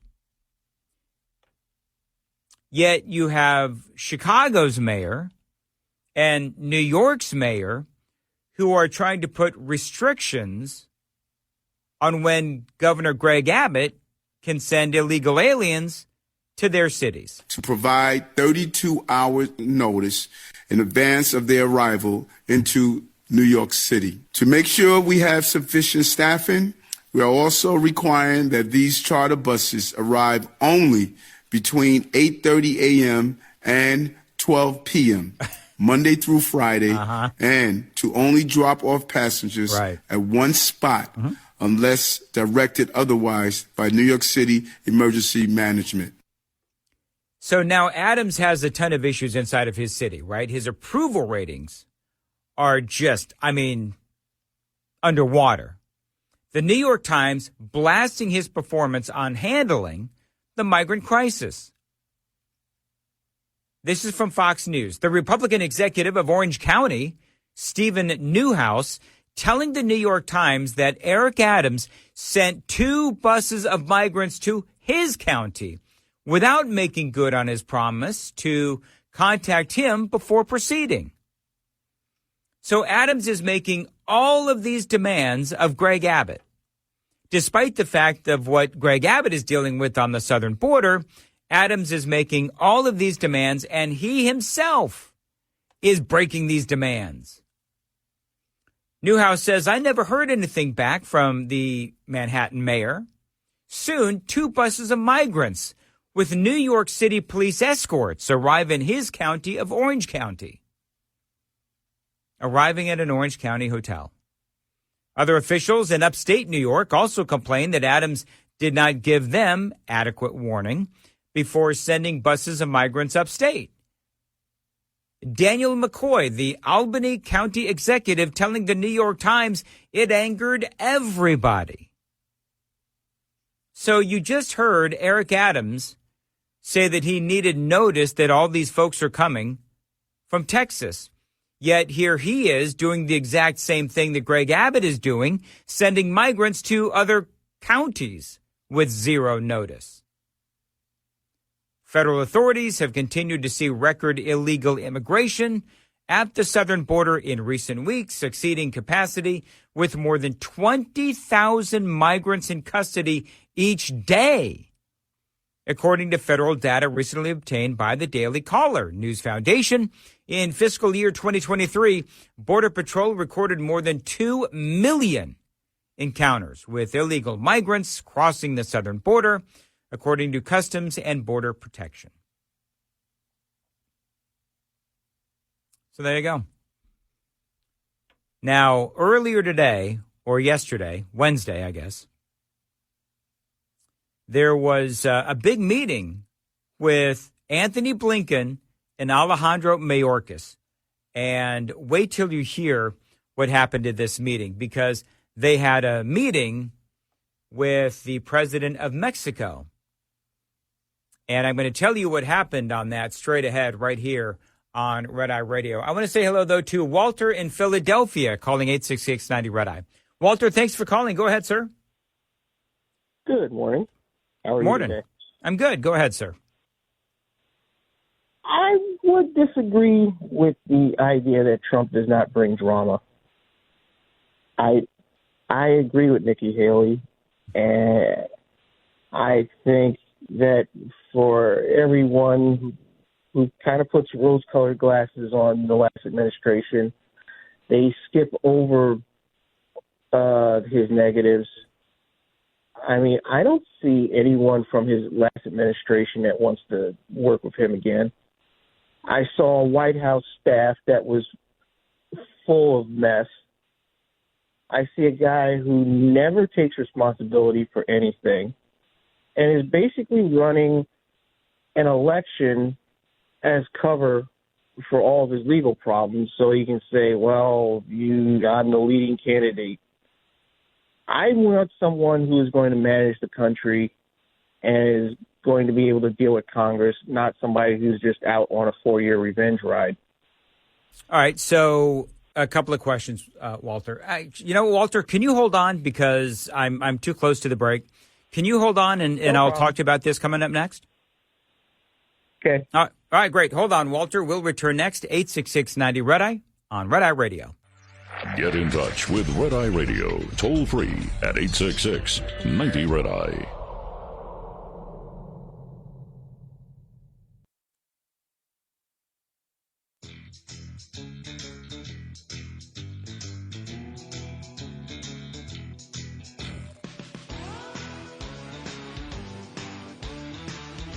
Eight 866-90 Red Eye is the phone number. Walter is calling from Philadelphia. And so, Walter, you agree with Nikki Haley that Donald Trump brings nothing but chaos. One of the things that, well, first of all, I don't know if you heard my monologue on this, Walter, but I agreed that Donald Trump does bring some semblance of chaos, and I understand that. But you mentioned the legal issues that seem to follow Donald Trump.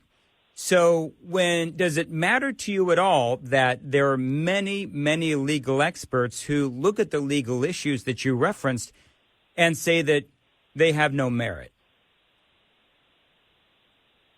For example, hold on. For example, Walter, what's going on in Colorado, where they're trying to bounce Donald Trump off of the ballot there. From a constitutional standpoint, many legal scholars say that has absolutely no constitutional merit. Or, for example, in New York, where they're hold on, Walter. Or in New York, where he is accused of inflating the value of Mar-a-Lago in that fraud case, where the district attorney there, Letitia James, she literally is running. She ran on impeaching Donald Trump. Like that was her goal. Her goal and the campaign promise that she had was that she was going to impeach Donald Trump or throw Donald Trump in jail. So does it, when you talk about the legal wranglings of Donald Trump, does it matter to you that these cases have no political merit, or I should say have no legal merit, according to many legal experts? I would say some do, some do not. For example, I think the documents case does have merit. Hey, Walter, hold on. I would agree with you that the documents case is the worst one out there. But then when you look at what Joe Biden did and the fact that you've got all of these other presidents that have done the same thing, but with Donald Trump, I will admit there's some nuances there that do look bad for the president. But what about the other ones that I just mentioned? True. I think the Colorado case is faulty. I would agree with that legal basis. I think the New York case, again, is faulty, and that's why it's a lawsuit and not a criminal action. I think the D.C. case and Georgia case have some merit, and I think a conviction is actually possible in both those jurisdictions. Do you believe that these are all politically motivated? Yes. But so then they when are also somewhat self-inflicted. Okay, so tell me how Colorado and New York are self-inflicted. And the Washington D.C. case. Tell me how those are. Hold on. Tell me how those are self-inflicted. How is Colorado self-inflicted? How is being falsely accused of inflating the value of Mar-a-Lago, which everybody believes that is BS? Tell me how those are self-inflicted. I think some of his business practices have been questionable, going all the way back to his casino days, from everything from his business interests, like, making an airline, making a Trump University, selling steaks. Some of his business practices are questionable. All right, but I guess the question is, are they rising to the level, and you don't know this, Walter, but do they rise to the level of keeping him out of the Oval Office and in jail?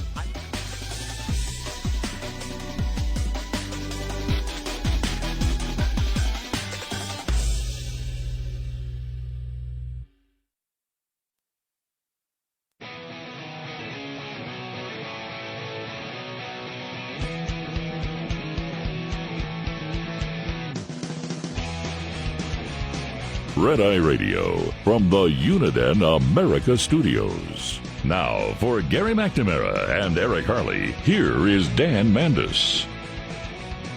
866-90 Red Eye is the phone number, 866-907-3339. I was talking earlier about the Attorney General out of the state of New York, Letitia James, and I'm desperately searching for the audio, and I can't find it, but she ran, and I've got the audio somewhere because I've covered this whole part of it extensively, but she ran on a platform of basically get Trump, and that has been well documented. And so the more that you look into, because I was talking to this guy Walter, and he's got his opinions on the whole situation with Donald Trump, and he agrees with Nikki Haley that Trump is surrounded by chaos, and he brings chaos, and he has his reasons. And here's the deal. People like Walter, they're going to believe what they want to believe. And that is because Walter had some good points. I did not disagree with everything that Walter was saying. And Walter, it sounded like he didn't disagree with all of the things that I was saying. But see, to me, when you look at what is going on with Donald Trump, and when you look at since he came down the escalator and announced that he was running, and the platform that he ran on, which was basically, build two things, right? Build the wall and drain the swamp. Well, draining the swamp was obviously an affront to the establishments on both sides. And Letitia James, of course, a Democrat, she was going after Donald Trump big time because she is part of that apparatus. And I guess part of what is stunning to me is that when you have somebody literally running on the platform of getting somebody like a Donald Trump, and the people in that state decide that that's the person that they want as their attorney general, well, then you, like somebody like Walter, who I wasn't going to win an argument with him, and I don't, just so you folks know, I don't try to win arguments with people that call in. I don't. It's more of a conversation. But when you're talking to somebody like Walter, and you say, you don't see how a lot of these things are politicized? And he says, yeah, some things are politicized, other things are not. Well, then he starts going back literally decades as far as, Donald Trump's business practices.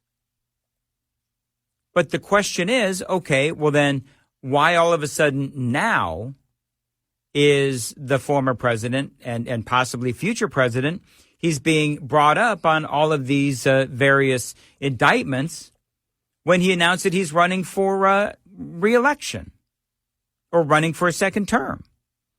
It's because they want to stop him.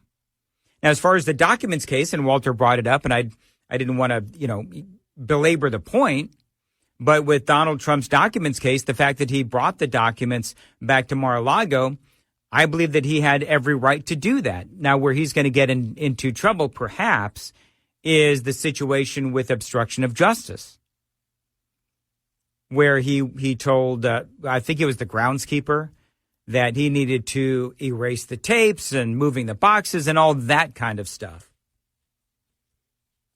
But you see, here's the thing, is that if you want to start comparing, and this is where sadly we are in America today, is which party's president is more corrupt? Because if you want to start going, through the dirty deeds of Donald Trump, oh, please, let's compare that to Joe Biden. In the words of the great Clint Eastwood, go ahead, make my day. Because if you start looking at Joe Biden and all of that influence peddling and all of that money laundering and all of the things that he is accused of, not to mention the things that we know he did, which is keeping the border completely open, allowing China to bring in all of that fentanyl through Mexico. I could go on. But if you really want to compare the two, we can. And I would say to Walter, I appreciate him calling in, but like it or not, it very much sounds like Donald Trump is going to be the nominee for the Republicans. And so we are going to then be dealing with a choice. Either Donald Trump or Joe Biden. And for those Republicans, and I didn't ask Walter this question, but for those Republicans that'll sit here and say, well, there's no way that I'm going to vote for Donald Trump, I will just stay home. Well, then you're dumber than a stump. And I mean that with absolutely zero respect intended. Because if you can't see the difference, no matter how corrupt you seem to think, Donald Trump may be, you don't think that he is a better option than Joe Biden? That is insanity. But everybody's, we live in America, and you make your choices as to who you want to vote for as president. But, I was talking about illegal immigration in one of the previous segments. And I'm feeling like I'm kind of all over the place tonight. But, earlier talking about what is going on in the cities of New York, city of Chicago, city of Denver, and how these mayors have now banded together and they're begging Joe Biden for a little bit of assistance from the federal level, but they're really blasting Texas Governor Greg Abbott for shipping these folks, these illegals, to their towns. And to me, I'm shrugging my shoulders. I really don't care what the mayors of Chicago or New York or Denver, I don't really care that they're having a hard time dealing with all of these illegals, because they were the ones that called people like me and a lot of you racist when we wanted Donald Trump to be president of the United States, and we wanted him to build that wall. We wanted him to embolden ICE. We wanted him to embolden the Border Patrol, and on it goes. And so now you have this sort of war that is going on within the Democrat Party. And now the question is, we have the record-setting illegal immigration that is going on right now. And part of the question is, okay, well then, what's next? Well, one of the things that went on today was, or this week, is that Antony Blinken and Alejandro Mayorkas talk about the two stooges. They go to the Mexican president so that they can have a little chat. This is the headline from the Daily Mail. You ready? Because it's actually kind of funny. So they arrive for this highfalutin meeting with the Mexican president, who immediately tells Antony Blinken and Alejandro Mayorkas that migration will actually intensify as yet another caravan of 6,000 migrants head north and 10,000 cross our border every day. So the Mexican president, Andres Manuel Lopez Obrador, basically told Antony Blinken and Alejandro Mayorkas to kiss off. You realize that, right? That this was an absolute epic disaster of biblical proportions.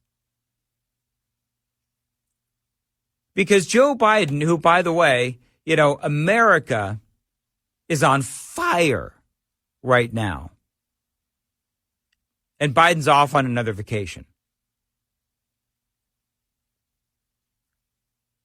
But he dispatches Antony Blinken and Alejandro Mayorkas to speak to the Mexican president so they can get tough on illegal immigration.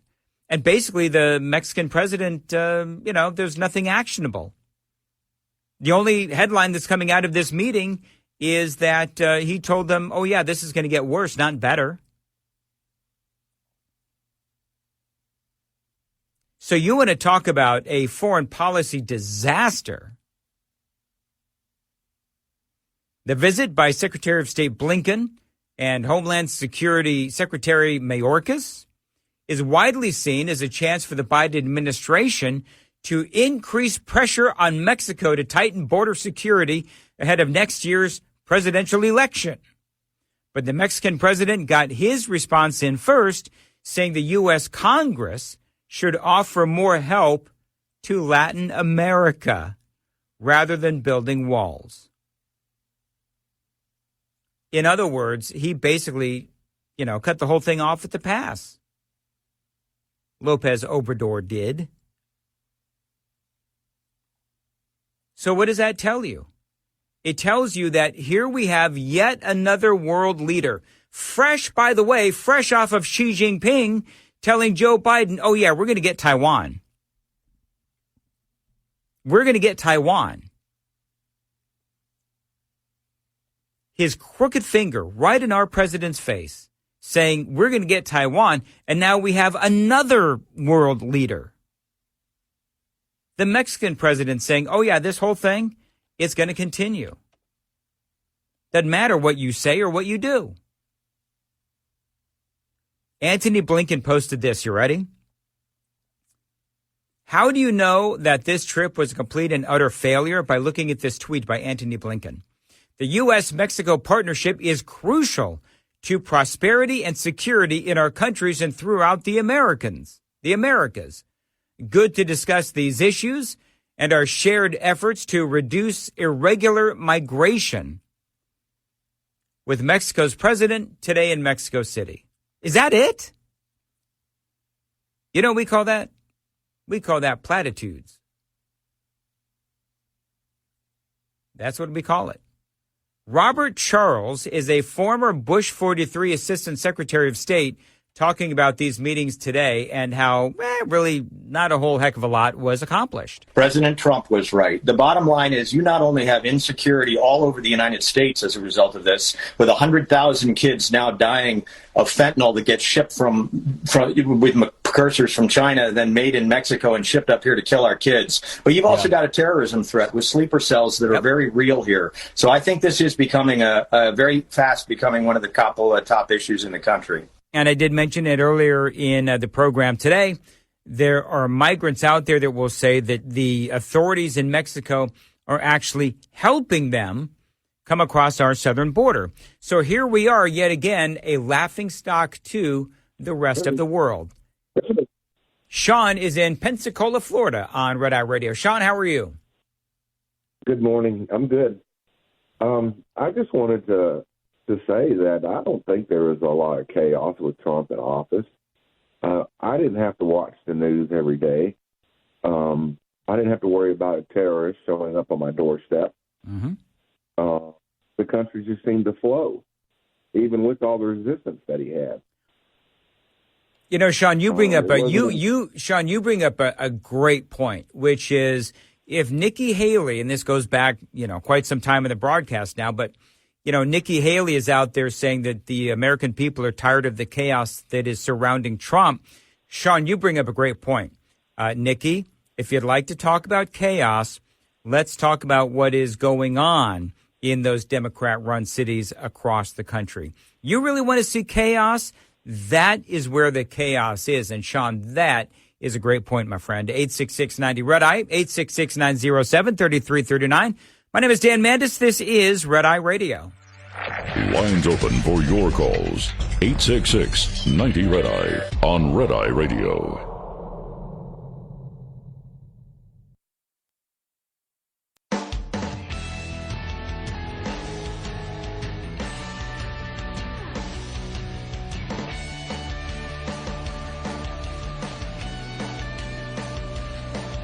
Eight 866-90-RED-EYE is the phone number, 866-907-3339. Very quickly, let's see here. This is Doug in Harrisburg, Pennsylvania on Red Eye Radio. Doug, go ahead. Thanks for calling in. Hey, Dan. Boy, you guys are just good. There's no other way to put it. Actually, a couple things. Just listening to your last dialogue, I got even more thoughts rushing through my head. But to try to narrow it down, the funny thing, if you will, about Trump is take the politics out of it. How much better were we as a country then versus now? And this January 6th BS, frankly, was nothing more than the American people say, I'm as bad as heck and I'm not taking it anymore.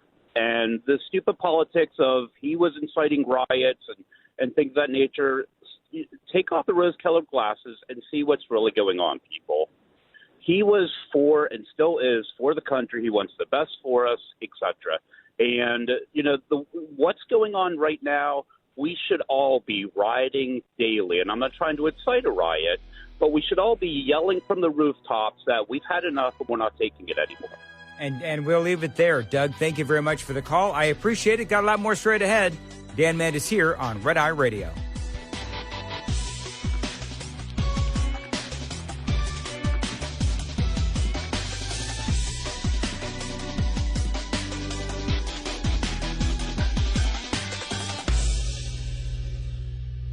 This is Red Eye Radio on Westwood One.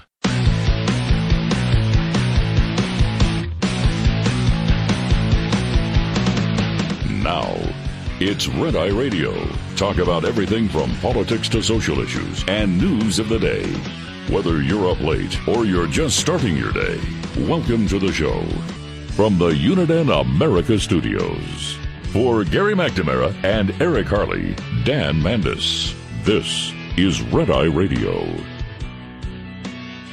866-90-RED-EYE is the phone number, 866-907-3339. You can follow me on the socials at Dan Mandis Show.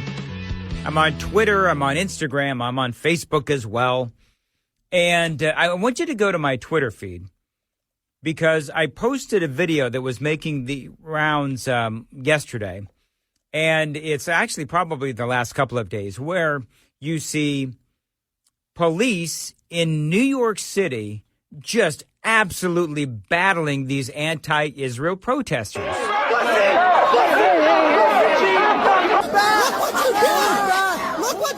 Now you hear the woman screaming, "Look what you did. Look what you did." Well, here's the thing. And she's screaming at the police officers for, I guess, what the accusation is by this woman. Look what you did. Look what you did. Well, the protester was on the ground. He was like kneeling, and he's got a bloodied face. Now, if you go look at the video, you will see that there's this large throng of anti-Israel people over there in New York that are attacking the police. And the police are attacking back. So when the woman is screaming, "Look what you did to the police," my answer back would be, well, look what you did. Because if you show up and you start messing with the cops, they do have every right to respond. And I don't know about you folks, but I think that there's a lot of the American people who are really sick and tired of these anti-Israel antagonists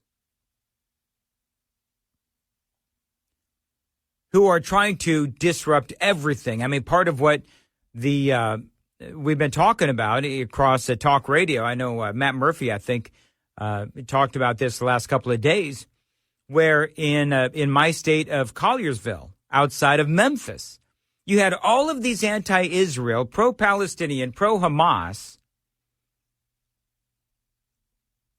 protesters, and they're driving through the parking lot of a mall, and they're honking their horns, and they're verbally accosting people, and people are just trying to shop.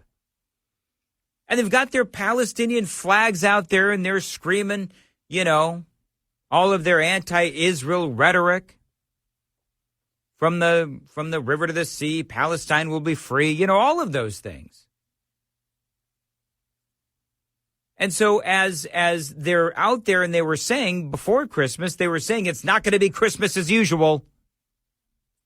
Ceasefire now, as, by the way, Hamas is shooting at and firing rockets to Israel, into Israel. So all the ceasefire now people make absolutely no sense whatsoever. And that's what was going, that makes no sense. This woman, look what you did. Look what you did. Well, the dude was going after the police.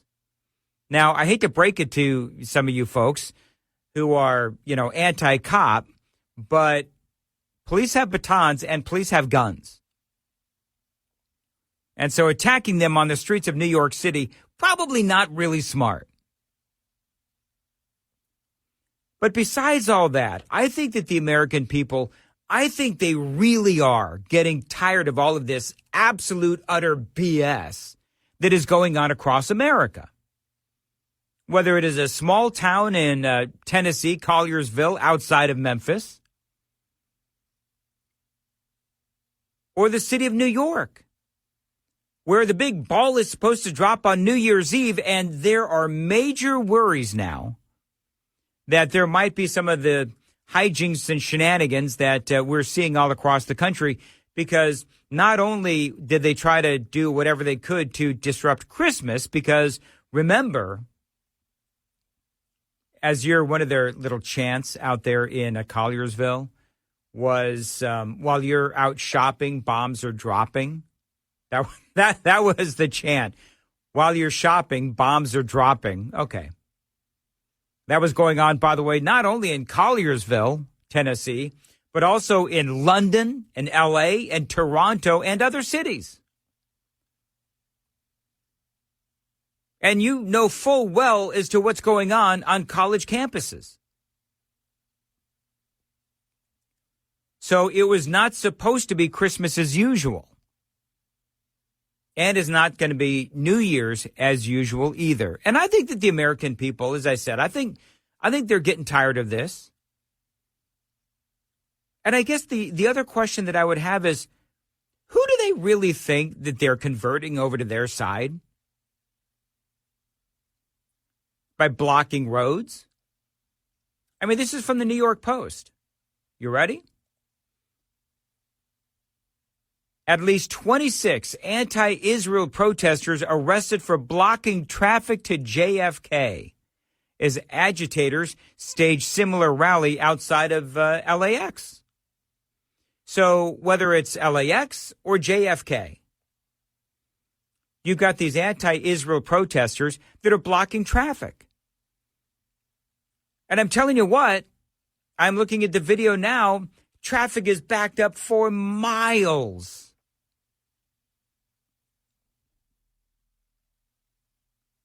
You know, there's that story. I forget where was this? Where there was a story, and I can't remember where it was. But you had some of these idiots that decided that they were going to block the roads, and some dude just walked up and started shooting them. Now, I want to be perfectly clear when I say that violence like that is never okay. But that being said, I understand why this happens. Because people get so incredibly ticked off, especially if you live in a place like New York or Los Angeles, where you've got these moronic protesters who just decide that they're going to block the street. And that makes about as much sense as throwing fake blood on a priceless painting, which is also the tactics of these idiots on the left. And I know that there's some people at talk radio that will say, well, when you start name calling, you lose the argument. You know what? I'm not name calling. I'm describing the people on the left because they are idiots. It's not an insult. It's an adjective. The protest began around 11 a.m. when about 5 cars abruptly stopped on the Van Wyck Expressway in front of an Israeli flag flying near the Queens Airport's Terminal 4. Some protesters got out of their vehicles and unfurled a banner saying, "Right to return home and divest from genocide." There you go. That's a good one. Videos posted to social media later showed as many as 40 people with their hands linked, blocking traffic on the highway and on a service road, forcing travelers to walk to their terminals in the rain with their luggage. And I see, here's the rub.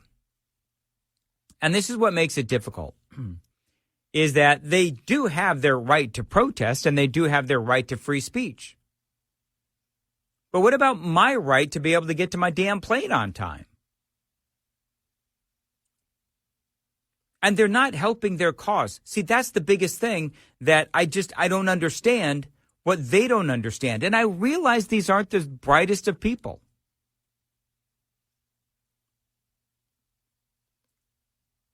And I understand that when you look at what is happening between Israel and Hamas, they have their side. Supporters of Israel have their side. And I understand that. But I don't know, can somebody point to me a situation where supporters of Israel have gotten out and blocked roads? Have supporters of Israel done that? No, it's always these anti-Israel, pro-Palestinian, pro-Hamas protesters that are out there trying to disturb life for the rest of us. And they're, again, not to belabor the point, but they're not helping their cause at all. The protesters could be seen chanting "From the river to the sea," a slogan that many call the elimination of Israel. Yeah, I mean, that's what it is. From the river to the sea, a slogan that many view as a call for the elimination of Israel. Because when you do that, then what are you wiping out? From the river to the sea, Palestine will be free. That means you're wiping out Israel. And by the way, you can also sit here and say, well, just because they're at this protest doesn't mean they want genocide. Well, who's putting on the protest? And what is it that they're chanting?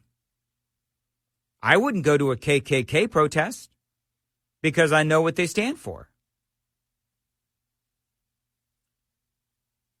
I wouldn't go to a protest where, the values are not my own. So if you're going to a protest where they're chanting from the river to the sea, Palestine will be free, well, that by and large, by most accounts, means that they want the elimination of Israel, which means genocide. Hello. See, that's what I mean when I just say I don't think they're very smart. And the fact that they can't see that, because, you know, a lot of these people, they're based on emotion. I mean, look at Rashida Tlaib. She's a nut job. And so you got Rashida Tlaib and other people, they're so led by emotion and not by what I would say is a reasonable or rational argument. Because you had thousands of people killed in Israel on October 7th. And you still, to this day, have them firing rockets into Israel. And so Israel is doing whatever it needs to do to defend itself. And by the way, for you folks that are looking for me and finding me on social media, what about Joe Biden and his financing of Iran? Oh, trust me when I say, I know all about Joe Biden financing Iran, financing Hamas, financing the bad guys. And yes, we are financing both sides of this war. Now, the financing for Hamas and Iran is absolutely wrong, yet Joe Biden continues to do it. The financing, in my opinion, for Israel, that is where we are on the right track. So it's just crazy. And so now in New York, they're talking about, and that's part of the big storylines this morning, in New York, they're talking about needing to, beef up on security, undercover officers. They're going to have drones out there as well because, these same, malcontents that are out there, screaming at the police officers and all that kind of stuff, they're thinking that it is going to be like this on steroids, and it's going to be awful. So we'll have to see what happens there, but I wish the police the best of luck. But it's going to be really, really ugly, perhaps, on New Year's Eve. 866-90-RED-EYE, 866-907-3339. Dan Mandis here on Red Eye Radio. Brought to you by Hot Shot Secret. Hi, I'm Jen Loomis, a transport safety expert at JJ Keller, and I'm here to share a tip on speed and space management. When driving, you need to manage the space around your vehicle so that there's enough space to allow you to adjust when traffic conditions change. The space ahead of your vehicle is the most important and one of the easiest to monitor and adjust as needed. One rule of thumb is to allow at least 1 second for each 10 feet of vehicle length at speeds below 40 miles per hour. At greater speeds, add an additional second. It's impossible to keep other drivers from tailgating you, but there are some things you can do to make it safer, such as increasing your following distance, avoiding quick lane changes, and slowing down. There are also several things you should do to ensure that there is plenty of space between the side of your vehicle and other vehicles. Don't hug the center line, avoid hugging the right side of the road, and avoid traveling alongside other vehicles in strong winds, especially crosswinds. This tip was brought to you by JJ Keller and Associates. Visit us at jjkeller.com. Get in touch with Red Eye Radio, toll free at 866-90-RED-EYE.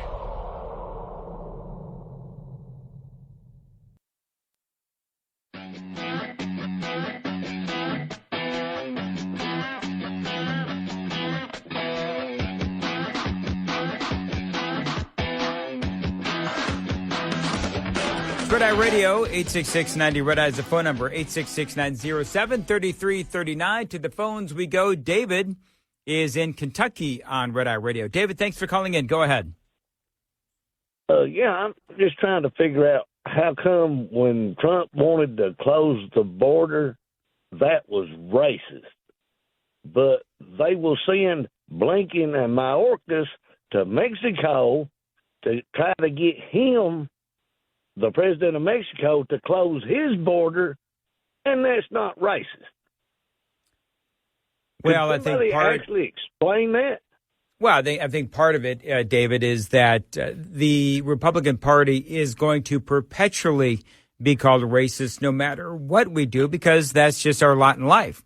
Now, what I liked about Trump is that he didn't give a crap about being called racist. He just did what he had to do.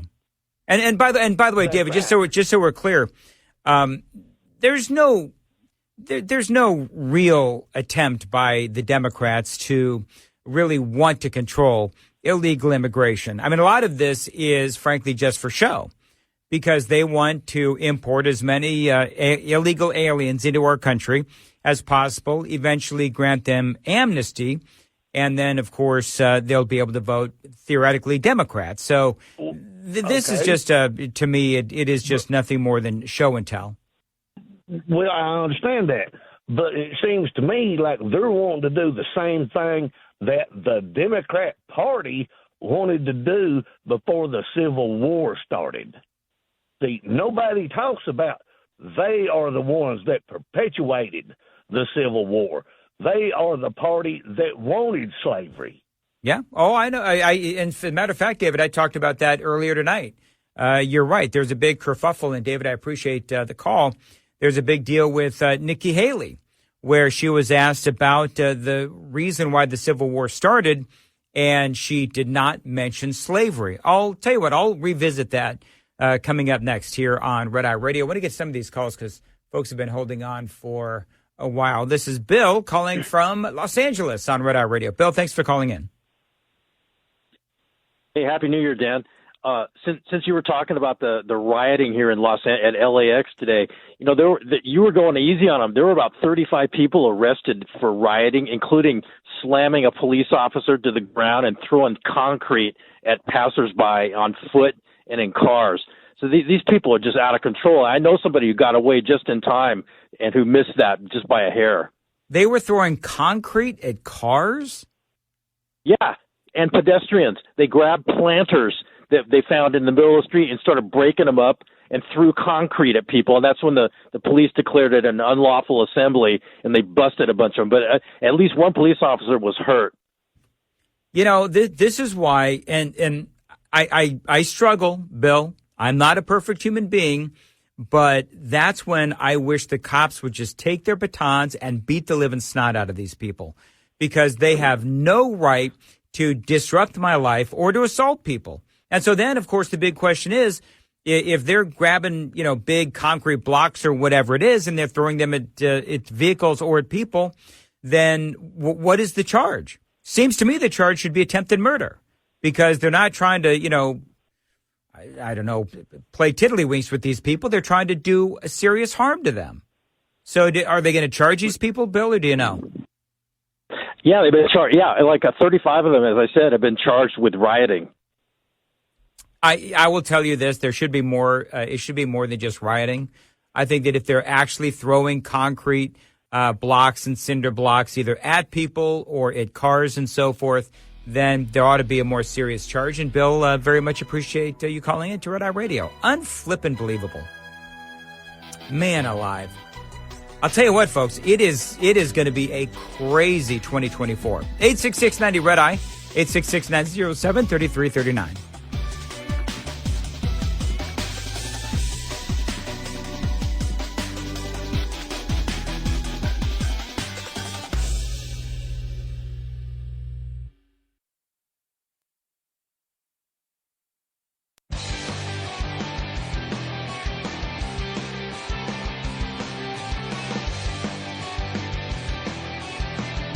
Red Eye Radio from the Uniden America Studios. Now, for Gary McNamara and Eric Harley, here is Dan Mandis.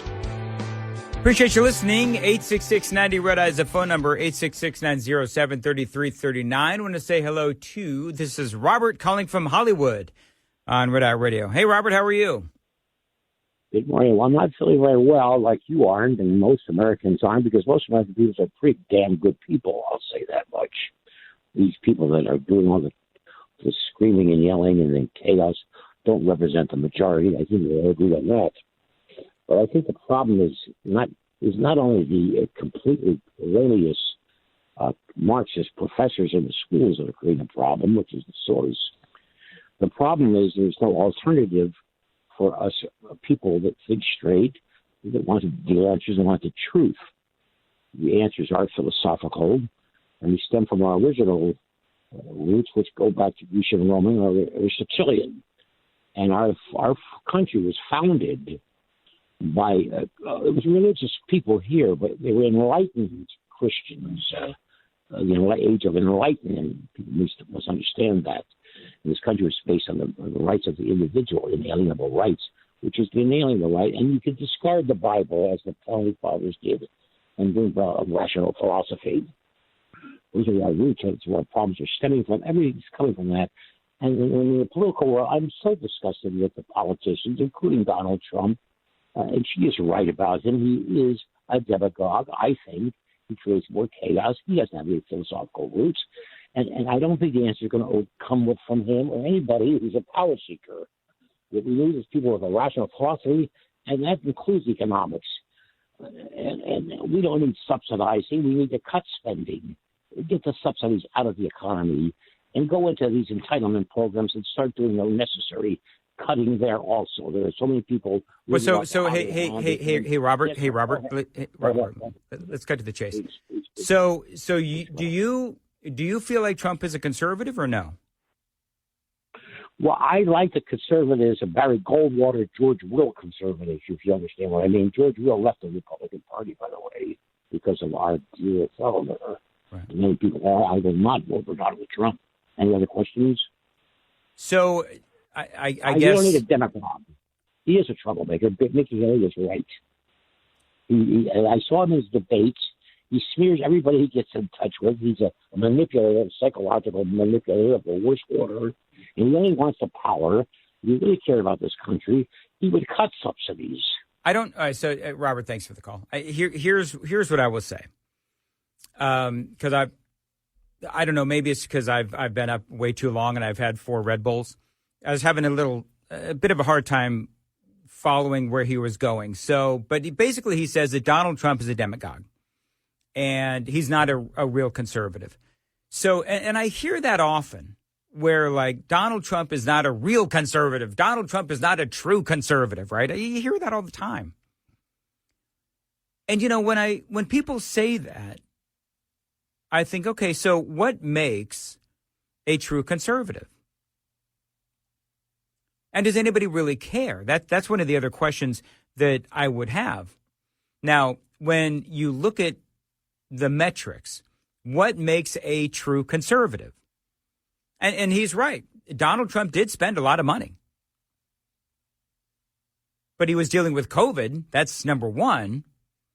But number two, there were certain things that he felt like he had to do. But I am all about cutting spending. Trust me when I say that, Robert, I am all about cutting spending. But what are the metrics that make one a true conservative? Because one of the things that he said was that Donald Trump is a demagogue. Right? Whatever. I don't see it that way. I mean, when you look at the amount of executive orders, for example, because that's one of the things that people always say about Donald Trump, right? That this is a guy who is authoritarian, right? So he's just like Vladimir Putin. Paul Ryan said that a couple of weeks ago. Well, here's the thing. Would you like to look at how many executive orders Donald Trump signed and compare that to other presidents? Donald Trump had an average of 55 executive orders a year in his 4 years in office. Well, that's fine. But would you like to talk about Jimmy Carter's 80 or Gerald Ford's 69? Richard Nixon's 62, Lyndon B. Johnson had 63, and John F. Kennedy had 75. Were they authoritarian like Donald Trump is or no? I mean, please tell me. What makes a conservative? Because part of what drives me crazy is a lot of these folks that are out there who deem themselves, and we have them here in Nashville. We have them here in Middle Tennessee. Oh, my Lord. Don't even get me started. Where they'll say, well, we're the only true conservative. I'm the only true conservative. Really? Well, by what metric? Because I'm always very suspicious of people who say that they're the only true conservatives. Because the Republican Party, which is the conservative party theoretically, would disagree with you. But, you know, when you look at what makes a conservative, by what metric? So when you look at the Supreme Court, Donald Trump brought in three really good conservative Supreme Court justices. He brought in a border under control. That's another thing that he did.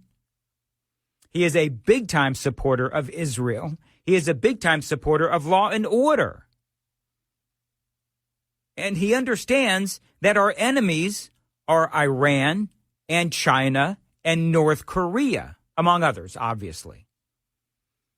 So by what metric is Donald Trump? And I'm genuinely asking, because I'll be honest with you, I'm very much of a pragmatist.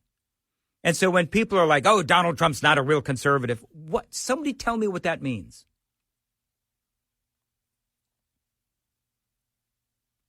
Because for me, I'm not about titles. I'm not about labels. I'm not about any of that.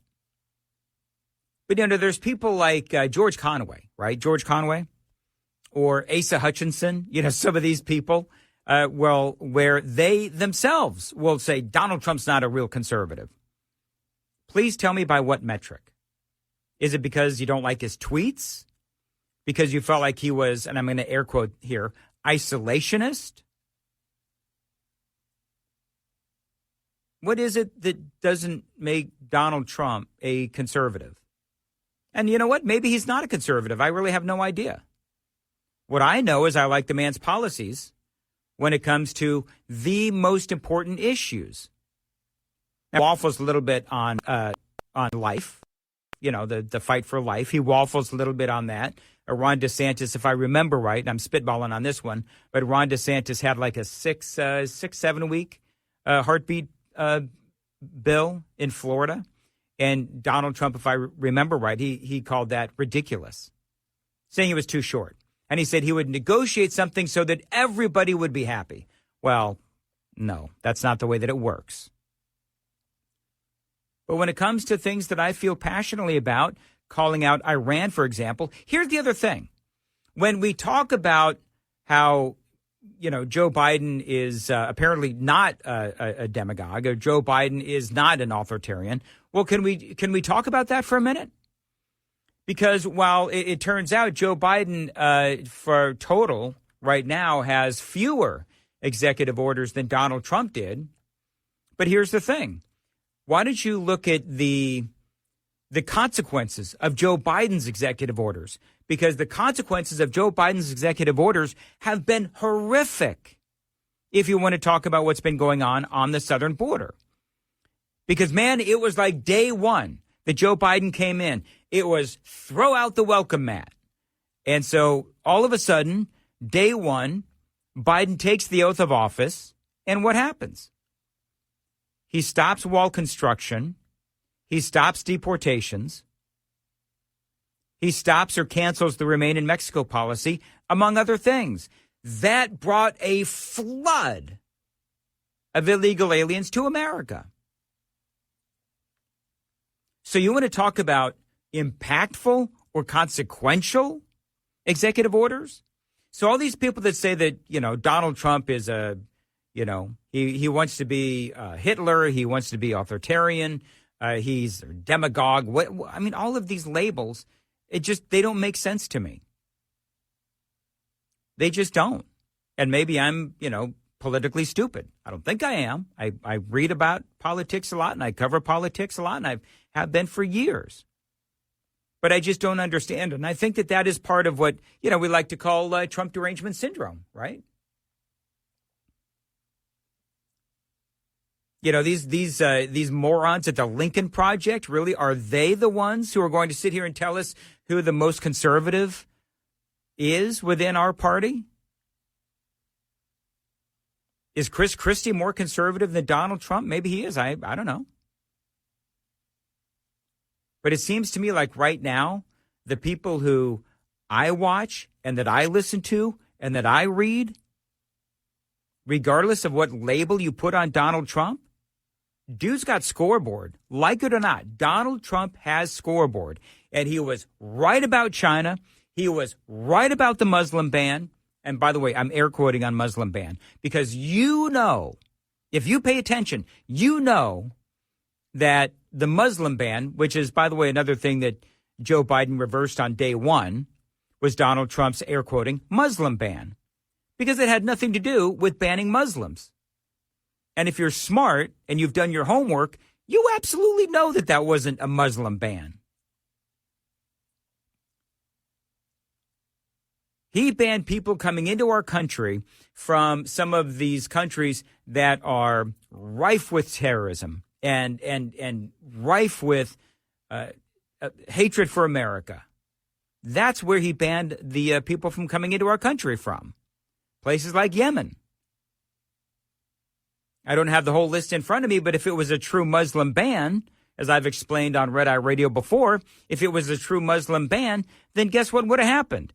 He would have banned Muslims from all of the Muslim majority countries. But he didn't. India? Nope. So that's the point. So you can sit here and talk about how Donald Trump is some sort of a demagogue or, all of these other things. But, he's power hungry. That's always another one. Oh, Donald Trump is power hungry. Okay. Whatever you say. But to me, I think that the former president, perhaps he'll be a future president again, I think that Donald Trump did an amazing job 4 years that he was in office. Did he make some mistakes? Sure, he did. Did he spend a lot of money? Yeah, he spent a lot of money. He also had to deal with COVID. There's all kinds of things that are debatable, like every presidency, by the way. But when you look at the scoreboard, and you look at where we are now versus where we are within Trump and his administration, it's clear that Donald Trump had a far harder time dealing with the media, dealing with the opposite party, dealing with COVID, by the way, among other things. And yet, you know what? By and large, he did pretty darn good. Joe Biden got an economy that was recovering, coming out of COVID. He had a border that was under control for the most part. Had Iran on the ropes when it came to their economy because of what Donald Trump did to Iran with the sanctions. And where are we now? Iran is funding terrorism, attacking Israel. Joe Biden has been funding them, looking the other way on the sanctions that Donald Trump put in place, and that has given Iran billions of dollars. Biden inherited a border that was under control. Look how it is now. I could go on, but I won't. The phone number is 866-90-RED-EYE. Got a lot more straight ahead. Lines open for your calls. 866-90-RED-EYE on Red Eye Radio.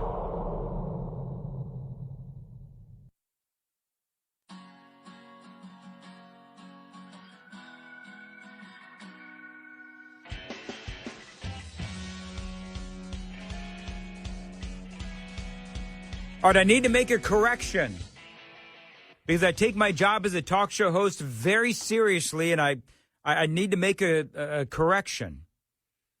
I mentioned in the last segment that Paul Ryan called Donald Trump wannabe authoritarian. But what he actually said was that Donald Trump is not a conservative. He is an authoritarian narcissist. I left out the narcissist part. And, I read that and I thought, really? And Barack Obama's not? I mean, good Lord. So I don't know. It is interesting, all of the pigeonholing as to, what exactly is a true conservative. One of the things that I find fascinating is that you have people who, at least it seems to me, are nowhere near conservative enough. And they are the ones that are calling out the conservatives as not nearly pure enough. It is stunning, actually. Kind of entertaining, too. 866-90-RED-EYE, 866-907-3339.